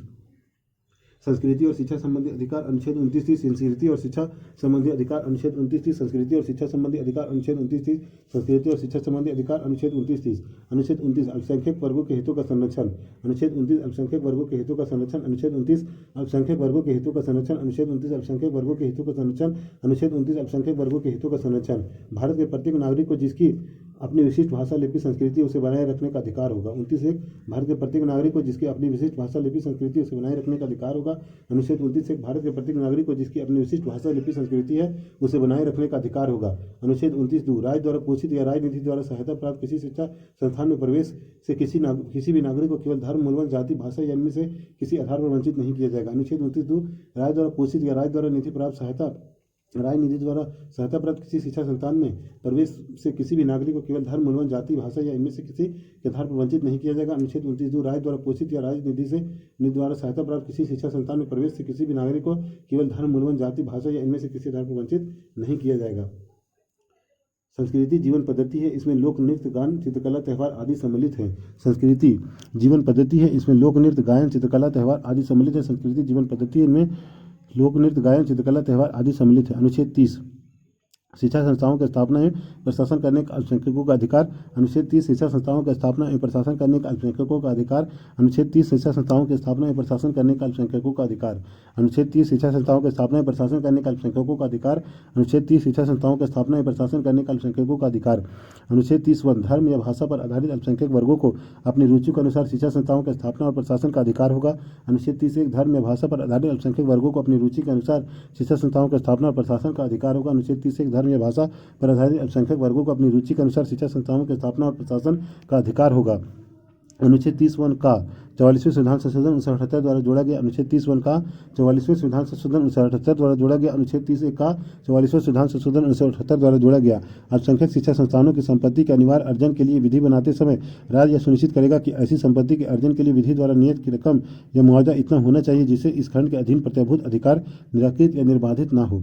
अनुच्छेद 30 का 44वें संविधान संशोधन 1978 द्वारा जोड़ा गया। अल्पसंख्यक शिक्षा संस्थान की संपत्ति के अनिवार्य अर्जन के लिए विधि बनाते समय राज्य यह सुनिश्चित करेगा कि ऐसा संपत्ति अर्जन के लिए विधि द्वारा नियत रकम या मुआवजा इतना होना चाहिए जिससे इस खंड के अधीन प्रत्यभूत अधिकार निराकृत या निर्बाधित न हो। अनुच्छेद 30 का 44वें संविधान संशोधन 1978 के संबंध में जोड़ा गया। अल्पसंख्यक शिक्षण संस्थानों की संपत्ति के अनिवार्य अर्जन के लिए विधि बनाते समय राज्य यह सुनिश्चित करेगा कि ऐसा संपत्ति अर्जन के लिए विधि द्वारा नियत रकम या मुआवजा इतना होना चाहिए जिससे इस खंड के अधीन प्रत्यभूत अधिकार निराकृत या निर्बाधित न हो। 30 शिक्षा संस्थानों को सहायता देने में राज्य किसी धर्म या भाषा आधारित किसी अल्पसंख्यक वर्ग के प्रबंध के आधार पर भेदभाव नहीं करेगा। 30 शिक्षा संस्थाओं की सहायता देने में राज्य किसी धर्म या भाषा आधारित किसी अल्पसंख्यक वर्ग के प्रबंध के आधार पर भेदभाव नहीं करेगा। 30 शिक्षा संस्थाओं की सहायता देने में राज्य किसी धर्म या भाषा आधारित किसी अल्पसंख्यक वर्ग के प्रबंध के आधार पर भेदभाव नहीं करेगा। TMAPI फाउंडेशन बनाम कर्नाटक राज्य 2002 के मामले में सर्वोच्च न्यायालय द्वारा अल्पसंख्यक वर्ग की पहचान हेतु 2 आधार बताए गए। TMAPI फाउंडेशन बनाम कर्नाटक राज्य 2002 के मामले में सर्वोच्च न्यायालय द्वारा अल्पसंख्यक वर्ग की पहचान हेतु 2 आधार बताए गए हैं। राष्ट्रीय व प्रांतीय। TMAPI फाउंडेशन बनाम कर्नाटक राज्य 2002 के मामले में सर्वोच्च न्यायालय द्वारा अल्पसंख्यक वर्ग की पहचान हेतु 2 आधार बताए गए हैं। राष्ट्रीय व प्रांतीय। अल्पसंख्यक शब्द को संविधान में कहीं भी परिभाषित नहीं किया गया है। अल्पसंख्यक शब्द को संविधान में कहीं भी परिभाषित नहीं किया गया है। हालांकि राष्ट्रीय स्तर पर हिंदू बहुसंख्यक है, लेकिन जम्मू कश्मीर, पंजाब, नागालैंड, मेघालय, मिजोरम, अरुणाचल प्रदेश और लक्षद्वीप में अल्पसंख्यक के रूप में है। हालांकि राष्ट्रीय स्तर पर हिंदू बहुसंख्यक है, लेकिन जम्मू कश्मीर, पंजाब, नागालैंड, मेघालय, मिजोरम, अरुणाचल प्रदेश और लक्षद्वीप में अल्पसंख्यक के रूप में है। अनुच्छेद 31 संपत्ति का अनिवार्य अर्जन। अनुच्छेद 31 संपत्ति का अनिवार्य अर्जन। अनुच्छेद 31 संपत्ति का अनिवार्य अर्जन। अनुच्छेद 31 संपत्ति का अनिवार्य अर्जन। संपत्ति के अधिकार को 44वें संविधान संशोधन 1978 द्वारा मूल अधिकारों की श्रेणी से हटाकर अनुच्छेद 300 का के तहत एक विधिक या कानूनी अधिकार के अंतर्गत शामिल किया गया है। संपत्ति के अधिकार को 44वें संविधान संशोधन 1978 द्वारा मूल अधिकारों की श्रेणी से हटाकर अनुच्छेद 300 का के तहत विधिक या कानूनी अधिकार के अंतर्गत शामिल किया गया है। भाग 12 अध्याय 4 भाग 12 अध्याय 4 भाग 12 अध्याय 4 भाग 12 अध्याय 4 अनुच्छेद 32 संवैधानिक उपचारों का अधिकार। अनुच्छेद 32 संवैधानिक उपचारों का अधिकार। अनुच्छेद 32 संवैधानिक उपचारों का अधिकार। अनुच्छेद 32 संवैधानिक उपचारों का अधिकार। अनुच्छेद 32 संवैधानिक उपचारों का अधिकार। इस अनुच्छेद का महत्व इसलिए अधिक है क्योंकि इसके द्वारा संविधान के भाग 3 में दिए गए मूल अधिकारों का परिवर्तन होता है और मूल अधिकारों का व्यवहारिक प्रयोग संभव हो पाता है। साथ ही उल्लंघन होने पर न्यायालय द्वारा विशेष संरक्षण प्रदान किया जाता है। संविधान का आधारभूत ढांचा है। संविधान का आधारभूत ढांचा है। संविधान का आधारभूत ढांचा है। संसद किसी भी न्यायालय को रिट जारी करने का अधिकार दे सकता है। सुप्रीम कोर्ट कहेगा संसद किसी भी न्यायालय को रिट जारी करने का अधिकार दे सकता है। संसद किसी भी न्यायालय को रिट जारी करने का अधिकार दे सकता है। आपातकाल के दौरान प्रेसिडेंट मूल अधिकार के लिए कोर्ट जाने के अधिकार को निलंबित कर सकते हैं। आपातकाल के दौरान प्रेसिडेंट मूल अधिकार के लिए कोर्ट जाने के अधिकार को निलंबित कर सकते हैं। आपातकाल के दौरान प्रेसिडेंट मूल अधिकार के लिए कोर्ट जाने के अधिकार को निलंबित कर सकते हैं। अनुच्छेद 32 का प्रयोग केवल फंडामेंटल राइट के लिए होगा। अनुच्छेद 32 का प्रयोग केवल फंडामेंटल राइट के लिए होगा। अनुच्छेद 32 का प्रयोग केवल फंडामेंटल राइट के लिए होगा। डॉक्टर भीमराव अंबेडकर यदि मुझसे पूछा जाए कि संविधान में कौन सा अनुच्छेद सबसे महत्वपूर्ण है जिसके बिना संविधान निरर्थक हो जाएगा, तो मैं इसके अनुच्छेद 32 के सिवाय किसी और अनुच्छेद का नाम नहीं लूंगा। यह संविधान की आत्मा है, उसका हृदय है। डॉक्टर भीमराव अंबेडकर यदि मुझसे पूछा जाए कि संविधान में कौन सा अनुच्छेद सबसे महत्वपूर्ण है जिसके बिना संविधान निरर्थक हो जाएगा, तो मैं इसके अनुच्छेद 32 के सिवाय किसी और अनुच्छेद का नाम नहीं लूंगा। यह संविधान की आत्मा है, उसका हृदय है। अनुच्छेद 32 के तहत सर्वोच्च न्यायालय व अनुच्छेद 226 के तहत उच्च न्यायालय किसी व्यक्ति के मूल अधिकारों के उल्लंघन पर 5 प्रकार के रिट का संज्ञान लेता है। ये निम्न है। अनुच्छेद 32 के तहत सर्वोच्च न्यायालय व अनुच्छेद 226 के तहत उच्च न्यायालय किसी व्यक्ति के मूल अधिकारों के उल्लंघन पर 5 प्रकारों की रिट जारी कर संज्ञान लेता है। ये निम्न है। मूल अधिकार प्रभावी बनाने का उत्तरदायित्व supreme court, high court, district court नहीं। मूल अधिकारों को प्रभावी बनाने का उत्तरदायित्व supreme court, high court, district court नहीं। मूल अधिकारों को प्रभावी बनाने का उत्तरदायित्व supreme court, high court, district court नहीं। Chief justice of India supreme court. अच्छा, अनुच्छेद 32(2) अनुच्छेद 32(2) क्या हाई कोर्ट सुप्रीम कोर्ट को रिट जारी कर सकता है? अनुच्छेद 32(2) रिट। अनुच्छेद 32(2) में रिटों की चर्चा की गई जो इस प्रकार है। अनुच्छेद 32(2) में रिटों की चर्चा की गई जो इस प्रकार है। बंदी प्रत्यक्षीकरण, हेबियस कॉर्पस। बंदी प्रत्यक्षीकरण, हेबियस कॉर्पस। बंदी प्रत्यक्षीकरण, हेबियस कॉर्पस। इसके द्वारा न्यायालय बंदीकर्ता व्यक्ति को यह आदेश देता है कि वह उस व्यक्ति को 24 घंटे के भीतर न्यायालय के समक्ष प्रस्तुत करे जिससे न्यायालय बंदीकरण के आधारों पर विचार कर सके और यदि बंदीकरण विधि सम्मत न हो तो बंदी को मुक्त करने का आदेश जारी करता है। इसके द्वारा न्यायालय बंदीकर्ता व्यक्ति को यह आदेश देता है कि वह उस व्यक्ति को 24 घंटे के भीतर न्यायालय के समक्ष प्रस्तुत करे जिससे न्यायालय बंदीकरण के आधारों पर विचार कर सके और यदि बंदीकरण विधि सम्मत न हो तो बंदी को मुक्त करने की आदेश जारी कर सकता है। बंदी प्रत्यक्षीकरण में अनुच्छेद 21 के प्राण दैहिक स्वतंत्रता का मूल भाव निहित है। बंदी प्रत्यक्षीकरण में अनुच्छेद 21 के प्राण दैहिक स्वतंत्रता का मूल भाव निहित है। यह लोक अधिकारी व निजी व्यक्ति दोनों के विरुद्ध जारी होती है। यह लोक अधिकारी व निजी व्यक्ति दोनों के विरुद्ध जारी होती है। यह लोक अधिकारी व निजी व्यक्ति दोनों के विरुद्ध जारी होती है। संघ की अवमानना, न्यायालय अवमानना, संसद की अवमानना, न्यायालय के अवमानना लॉफुल डिटेंशन में जारी नहीं। अपराधी को जेल से बाहर निकालने नहीं। संसद की अवमानना, न्यायालय की अवमानना लॉफुल डिटेंशन में जारी नहीं। अपराधी को जेल से बाहर निकालने नहीं। संसद की अवमानना, न्यायालय की अवमानना में नहीं, लॉफुल डिटेंशन में जारी नहीं। अपराधी को जेल से बाहर निकालने में नहीं। परमादेश मेंडमस, परमादेश मेंडमस, परमादेश मेंडमस, परमादेश मेंडमस। यह रिट न्यायालय के विवेकाधीन है। इसके माध्यम से न्यायालय किसी लोक अधिकारी सरकारी व्यक्ति को आदेश दे सकता है कि वह उस कार्य को करे जिस कार्य करने हेतु बाध्य है। उस कार्य को करने से उसने इनकार कर दिया है। परमादेश मेंडमस। यह रिट न्यायालय में विवेकाधीन है। इसके माध्यम से न्यायालय किसी लोक अधिकारी सरकारी व्यक्ति को आदेश दे सकता है कि वह उस कार्य को करे जिस कार्य को करने हेतु बाध्य है और उस कार्य को करने से इनकार कर दिया हो। जारी हो सकता है पब्लिक बॉडी, कॉर्पोरेशन, अधीनस्थ न्यायालय, ट्रिब्यूनल, गवर्नमेंट। जारी हो सकता है पब्लिक बॉडी, कॉर्पोरेशन, अधीनस्थ न्यायालय, ट्रिब्यूनल, गवर्नमेंट। जारी हो सकता है पब्लिक बॉडी, कॉर्पोरेशन, अधीनस्थ न्यायालय, ट्रिब्यूनल, गवर्नमेंट। जारी हो सकता है पब्लिक बॉडी, कॉर्पोरेशन, अधीनस्थ न्यायालय, ट्रिब्यूनल, गवर्नमेंट। जारी हो सकता है पब्लिक बॉडी, कॉर्पोरेशन, अधीनस्थ न्यायालय, ट्रिब्यूनल, गवर्नमेंट। जारी हो सकता है पब्लिक बॉडी, कॉर्पोरेशन, अधीनस्थ न्यायालय, ट्रिब्यूनल, गवर्नमेंट। जारी नहीं हो सकता है निजी व्यक्ति, संविदा, राष्ट्रपति, राज्यपाल, chief justice of India, chief justice high court. जारी नहीं हो सकता निजी व्यक्ति, संविदा, राष्ट्रपति, राज्यपाल, chief justice of India, chief justice of high court acting in judicial capacity. जारी नहीं हो सकता निजी व्यक्ति, संविदा, राष्ट्रपति, राज्यपाल, chief justice of India, chief justice high court, acting judicial capacity. जारी नहीं हो सकता निजी व्यक्ति, संविदा, राष्ट्रपति, राज्यपाल, chief justice of India, chief justice high court, acting judicial capacity. जारी नहीं हो सकता निजी व्यक्ति, संविदा, राष्ट्रपति, राज्यपाल, chief justice high court, acting judicial capacity. प्रतिषेध, प्रोहिबिशन, प्रतिषेध, प्रोहिबिशन, प्रतिषेध, प्रोहिबिशन, प्रतिषेध, प्रोहिबिशन। यह किसी भी न्यायपालिका या अर्ध न्यायिक संस्था के विरुद्ध जारी हो सकता है। यह किसी भी न्यायिक या अर्ध न्यायिक संस्था के विरुद्ध जारी हो सकता है। यह किसी भी न्यायिक या अर्ध न्यायिक संस्था के विरुद्ध जारी हो सकता है। इसके माध्यम से न्यायालय किसी न्यायिक और अर्ध न्यायिक संस्था को अपने अधिकार क्षेत्र से बाहर निकलकर कार्य करने से रोकती है। इसके माध्यम से न्यायालय किसी न्यायिक और अर्ध न्यायिक संस्था को अपने अधिकार क्षेत्र से बाहर निकलकर कार्य करने से रोकती है। इसके माध्यम से न्यायालय किसी न्यायिक और अर्ध न्यायिक संस्था को अपने अधिकार क्षेत्र से बाहर निकलकर कार्य करने से रोकती है।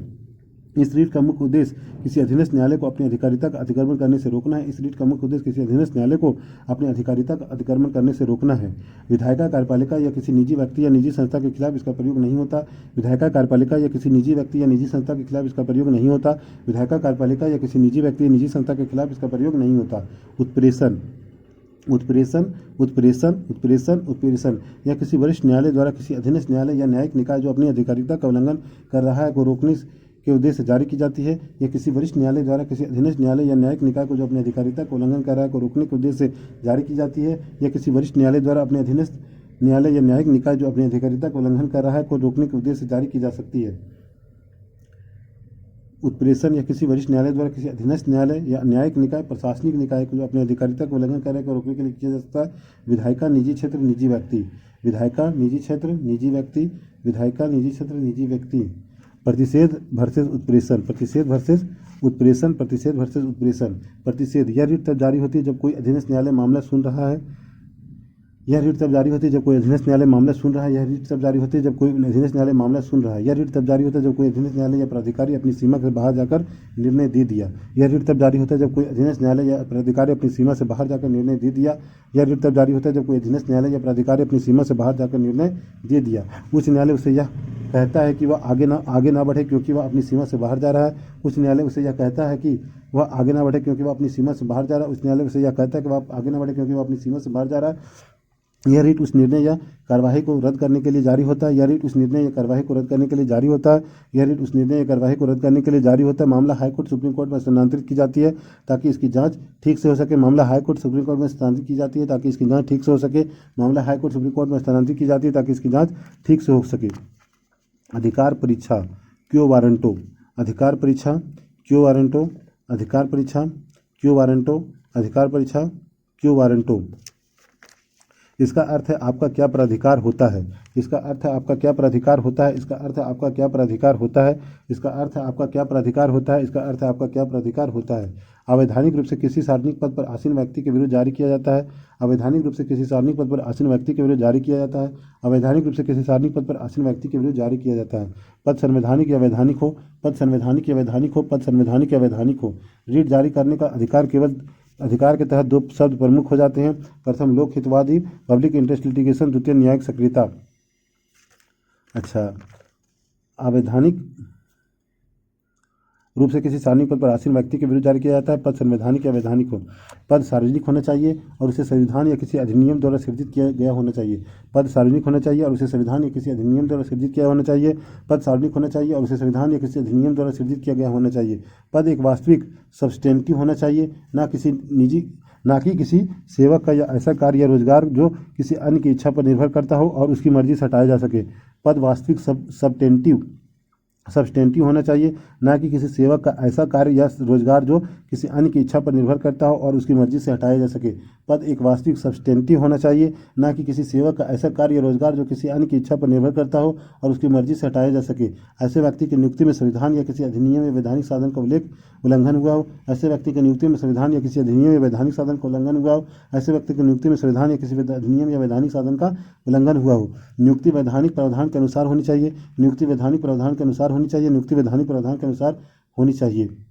कोई भी अधिकार परीक्षा रिट दायर कर सकता है। कोई भी अधिकार परीक्षा भी रिट दायर कर सकता है। कोई भी अधिकार परीक्षा रिट दायर कर सकता है। रिट जारी करने का अधिकार दो तरह के रीट जारी करने के अधिकार के तहत दो शब्द प्रमुख हो जाते हैं। प्रथम लोक हितवादी पब्लिक इंटरेस्ट लिटिगेशन, द्वितीय न्यायिक सक्रियता जुडिशियल एक्टिविज्म। रीट जारी करने के अधिकार के तहत दो शब्द प्रमुख हो जाते हैं। प्रथम लोक हितवादी पब्लिक इंटरेस्ट लिटिगेशन, द्वितीय न्यायिक सक्रियता जुडिशियल एक्टिविज्म। लोक हितवाद और जनहित याचिका PIL। लोक हितवाद और जनहित याचिका यह एक ऐसी याचिका है जिसके माध्यम से पीड़ित व्यक्ति कोई अन्य व्यक्ति या संस्था की ओर से न्यायालय के समक्ष प्रश्न उठाता है। यह एक ऐसी याचिका है जिसके माध्यम से पीड़ित व्यक्ति कोई अन्य व्यक्ति या संस्था पीड़ित की ओर से न्यायालय के समक्ष प्रश्न उठाता है। जनहित याचिका की इस प्रणाली ने भारत में पूर्व प्रचलित लोकस स्टैंडाई केवल प्रभावित व्यक्ति ही न्याय पाने का अधिकार है कि अपील कर सकता है को बदल दिया। जनहित याचिका की इस प्रणाली ने भारत में पूर्व प्रचलित लोकस स्टैंडाई केवल प्रभावित व्यक्ति ही न्याय पाने के अधिकार हेतु अपील कर सकता है को बदल दिया। अब स्वतः संज्ञान के माध्यम से भी न्यायालय द्वारा मीडिया रिपोर्टों, सोशल साइट्स आदि को आधार बनाकर कार्रवाई की जाती है। अब स्वतः संज्ञान के माध्यम से न्यायालय द्वारा मीडिया रिपोर्टों, सोशल साइट्स आदि को आधार बनाकर कार्रवाई की जाती है। न्यायिक सक्रियता जुडिशियल एक्टिविज्म। न्यायिक सक्रियता जुडिशियल एक्टिविज्म। न्यायिक सक्रियता जुडिशियल एक्टिविज्म जब न्यायपालिका अपने परंपरागत न्यायिक भूमिका का अतिक्रमण कर विधायिका और कार्यपालिका के कार्यों में दखल देती है। जब न्यायपालिका अपने परंपरागत न्यायिक भूमिका का अतिक्रमण कर विधायिका और कार्यपालिका के कार्यों में दखल देती है। नोट: भारत में न्यायाधीश PN भगवती VR कृष्णा अय्यर को जनहित याचिका का जनक माना जाता है। भारत में न्यायाधीश PN भगवती VR कृष्णा अय्यर को जनहित याचिका का जनक माना जाता है। भारत में न्यायाधीश PN भगवती VR कृष्णा अय्यर को जनहित याचिका का जनक माना जाता है। भारत में न्यायाधीश PN भगवती VR कृष्णा अय्यर को जनहित याचिका का जनक माना जाता है। भारत में न्यायाधीश PN भगवती VR कृष्णा अय्यर को जनहित याचिका का जनक माना जाता है। उच्चतम न्यायालय व उच्च न्यायालय द्वारा रीट जारी करने के अधिकार में अंतर। उच्चतम न्यायालय व उच्च न्यायालय द्वारा रीट जारी करने के अधिकार में अंतर। उच्चतम न्यायालय व उच्च न्यायालय द्वारा रीट जारी करने के अधिकार में अंतर। उच्चतम न्यायालय अनुच्छेद 32 के तहत, उच्च न्यायालय अनुच्छेद 226 के तहत। उच्चतम न्यायालय अनुच्छेद 32 के तहत, उच्च न्यायालय अनुच्छेद 226 के तहत। उच्चतम न्यायालय अनुच्छेद 32 के तहत, उच्च न्यायालय अनुच्छेद 226 के तहत। 5 प्रकार के रीट जारी करता है, यह भी 5 प्रकार के रीट जारी करता है। 5 प्रकार के रीट जारी करता है, यह भी 5 प्रकार के रीट जारी करता है। 5 प्रकार के रीट जारी करता है, यह भी 5 प्रकार के रीट जारी करता है। केवल मूल अधिकारों के उल्लंघन पर संकीर्ण, मूल अधिकारों के साथ साथ अन्य मामलों में भी व्यापक। केवल मूल अधिकारों के उल्लंघन पर संकीर्ण, मूल अधिकारों के साथ साथ अन्य मामलों में भी व्यापक। केवल मूल अधिकारों के उल्लंघन पर संकीर्ण, मूल अधिकारों के साथ साथ अन्य मामलों में भी व्यापक। यदि मांग उचित हो तो उच्चतम न्यायालय रीट जारी करने हेतु बाध्य है, क्योंकि आर्टिकल 32 खुद एक फंडामेंटल राइट है। यदि मांग उचित हो तो उच्चतम न्यायालय रीट जारी करने हेतु बाध्य है, क्योंकि आर्टिकल 32 खुद एक फंडामेंटल राइट है। यदि मांग उचित हो तो उच्चतम न्यायालय रीट जारी करने हेतु बाध्य है, क्योंकि आर्टिकल 32 खुद एक फंडामेंटल राइट है। यह बाध्य नहीं है, अन्य कोई उपाय उपचार सुझा सकता है। यह बाध्य नहीं है, अन्य कोई उपाय उपचार सुझा सकता है। यह बाध्य नहीं है, अन्य कोई उपचार सुझा सकता है। सुप्रीम कोर्ट उच्च न्यायालय के विरुद्ध उत्प्रेषण रीट जारी कर सकता है। सुप्रीम कोर्ट उच्च न्यायालय के विरुद्ध उत्प्रेषण रीट जारी कर सकता है, लेकिन उच्च न्यायालय को उच्चतम न्यायालय के विरुद्ध ऐसी कोई शक्ति प्राप्त नहीं है। लेकिन उच्च न्यायालय को उच्चतम न्यायालय के विरुद्ध ऐसी कोई शक्ति प्राप्त नहीं है। सुप्रीम कोर्ट उच्च न्यायालय के विरुद्ध उत्प्रेषण रीट जारी कर सकता है, लेकिन उच्च न्यायालय को उच्चतम न्यायालय के विरुद्ध ऐसी कोई शक्ति प्राप्त नहीं है। पूरे देश के लिए, अपने क्षेत्र के लिए, पूरे देश के लिए, अपने क्षेत्र के लिए, पूरे देश के लिए, अपने क्षेत्र के लिए फंडामेंटल राइट का संरक्षक सुप्रीम कोर्ट। हाई कोर्ट भी यह जारी कर सकता है। सुप्रीम कोर्ट का विरोध में जाकर जारी नहीं कर सकता। सुप्रीम कोर्ट विरुद्ध जारी नहीं कर सकता। उच्च न्यायालय सुप्रीम कोर्ट के विरोध में जाकर जारी नहीं कर सकता। सुप्रीम कोर्ट के विरुद्ध जारी नहीं कर सकता। उच्च न्यायालय सुप्रीम कोर्ट के विरोध में जाकर जारी नहीं कर सकता। सुप्रीम कोर्ट के विरुद्ध जारी नहीं कर सकता। उच्च न्यायालय सुप्रीम कोर्ट के विरोध में जाकर जारी नहीं कर सकता। सुप्रीम कोर्ट के विरुद्ध जारी नहीं कर सकता। Chief justice of India supreme court, chief justice high court प्रशासनिक रूप से कार्य कर रहा है तो वे भी रीट के अधीन आ जाते हैं अन्य जज द्वारा। Chief justice of supreme court, chief justice high court प्रशासनिक रूप से कार्य कर रहा है तो वे भी रीट के अधीन आ जाते हैं अन्य जज द्वारा। Chief justice of supreme court, chief justice high court प्रशासनिक रूप से कार्य कर रहे हैं तो वे भी रीट के अधीन आ जाते हैं अन्य जज द्वारा। प्रस्तावना संविधान की आत्मा है। प्रस्तावना संविधान की आत्मा रीट जारी करवाने जनहित याचिका न्यायिक सक्रियता व्यक्ति खुद से। रीट जारी करवाने जनहित याचिका न्यायिक सक्रियता व्यक्ति खुद से। रीट जारी करवाने जनहित याचिका न्यायिक सक्रियता व्यक्ति खुद से। मूल अधिकारों से संबंधित अन्य उपबंध। मूल अधिकारों से संबंधित अन्य उपबंध। मूल अधिकारों से संबंधित अन्य उपबंध। मूल अधिकारों से संबंधित अन्य उपबंध। सशस्त्र बल एवं मूल अधिकार। अनुच्छेद 33 संसद को यह शक्ति प्रदान करता है कि वह सशस्त्र बलों, खुफिया एजेंसियों एवं अन्य के मूल अधिकारों पर युक्तियुक्त प्रतिबंध लगा सके। इसका मुख्य उद्देश्य इनके समुचित कार्य करने और अनुशासन बनाए रखना है। मूल अधिकारों से संबंधित अनुबंध सशस्त्र बल एवं मूल अधिकार। अनुच्छेद 33 संसद को यह शक्ति प्रदान करता है कि वह सशस्त्र बलों, खुफिया एजेंसियों एवं अन्य के मूल अधिकारों पर युक्तियुक्त प्रतिबंध लगा सके। इसका मुख्य उद्देश्य इनके समुचित कार्य करने और अनुशासन बनाए रखना है। अनुच्छेद 33 संसद को यह शक्ति प्रदान करता है कि वह सशस्त्र बलों, खुफिया एजेंसियों एवं अन्य के मूल अधिकारों पर युक्तियुक्त प्रतिबंध लगा सके। इसका मुख्य उद्देश्य इसके समुचित कार्य करने और अनुशासन बनाए रखना है। अनुच्छेद 33 संसद को यह शक्ति प्रदान करता है कि वह सशस्त्र बलों, खुफिया एजेंसियों एवं अन्य के मूल अधिकारों पर युक्तियुक्त प्रतिबंध लगा सके। इसका मुख्य उद्देश्य इनके समुचित कार्य करने और अनुशासन बनाए रखना। अनुच्छेद 33 संसद को यह शक्ति प्रदान करता है कि वह सशस्त्र बलों, खुफिया एजेंसियों एवं अन्य के मूल अधिकारों पर युक्तियुक्त प्रतिबंध लगा सके। इसका मुख्य उद्देश्य इसके समुचित कार्यों इनके समुचित कार्य व अनुशासन बनाए रखना है। मार्शल लॉ एवं मूल अधिकार अनुच्छेद 34, मार्शल लॉ एवं मूल अधिकार अनुच्छेद 34, मार्शल लॉ एवं मूल अधिकार, मार्शल लॉ एवं मूल अधिकार, मार्शल लॉ एवं मूल अधिकार अनुच्छेद 34 के अंतर्गत भारत के किसी क्षेत्र में यदि सैन्य अधिनियम लागू है तो संसद को यह शक्ति एवं मूल अधिकारों पर प्रतिबंध लगा सकती है। अनुच्छेद 34 के अंतर्गत भारत के किसी क्षेत्र में यदि सैन्य अधिनियम लागू है तो संसद को यह शक्ति एवं मूल अधिकारों पर प्रतिबंध लगा सकती है। अनुच्छेद 34 के अंतर्गत भारत के किसी क्षेत्र में यदि सैन्य अधिनियम लागू है तो संसद को यह शक्ति एवं मूल अधिकारों पर प्रतिबंध लगा सकती है। यह संसद को इस बात की शक्ति देता है कि किसी भी सरकारी कर्मचारी को या अन्य व्यक्ति को उसके द्वारा किए जाने वाले कार्य की व्यवस्था को बरकरार रखे या पुनर्निर्मित करे। यह संसद को इस बात की शक्ति भी देता है कि किसी भी सरकारी कर्मचारी को या अन्य किसी व्यक्ति को उसके द्वारा किए जाने वाले कार्य की व्यवस्था को बरकरार रखे या पुनर्निर्मित करे। यह संसद को इस बात की शक्ति भी देता है कि किसी भी सरकारी कर्मचारी को या अन्य व्यक्ति को उसके द्वारा किए जाने वाले कार्य की व्यवस्था को बरकरार रखे या पुनर्निर्मित करे। अनुच्छेद 35, अनुच्छेद 35 इसके तहत संसद केवल कुछ विशेष मूल अधिकार प्रभावी सभी नहीं बनाने के लिए कानून बनाने की शक्ति प्राप्त है, किंतु यह अधिकार राज्य विधानमंडल को प्राप्त नहीं है। इसके तहत संसद को केवल कुछ विशेष मूल अधिकार प्रभावी बनाने के लिए कानून बनाने की शक्ति प्राप्त है, किंतु यह अधिकार राज्य विधानमंडल को नहीं है। इसके तहत संसद को केवल कुछ विशेष मूल अधिकार प्रभावी बनाने के लिए कानून बनाने की शक्ति प्राप्त है, किंतु यह अधिकार राज्य विधानमंडल को प्राप्त नहीं है। इसके तहत संसद को केवल कुछ विशेष मूल अधिकार प्रभावी बनाने के लिए कानून बनाने की शक्ति प्राप्त है, किंतु यह अधिकार राज्य विधानमंडल को प्राप्त नहीं है। इसके तहत संसद को केवल कुछ विशेष मूल अधिकार प्रभावी बनाने के लिए कानून बनाने की शक्ति प्राप्त है, किंतु यह अधिकार राज्य विधानमंडल को प्राप्त नहीं है। इस व्यवस्था के अंतर्गत अनुच्छेद 16, 3, 32, 3, 33 व अनुच्छेद 34 से संबंधित मामलों पर संसद को कानून बनाने का अधिकार है। इस व्यवस्था के अंतर्गत अनुच्छेद 16, 3, 32, 3, 33 व अनुच्छेद 34 से संबंधित मामलों पर संसद को कानून बनाने का अधिकार है। इस व्यवस्था के अंतर्गत अनुच्छेद 16, 3, 32, 3, 33 व अनुच्छेद 34 से संबंधित मामलों पर संसद को कानून बनाने का अधिकार है। हर हर महादेव, हर हर महादेव, हर हर महादेव, जय माता दी, हर हर महादेव।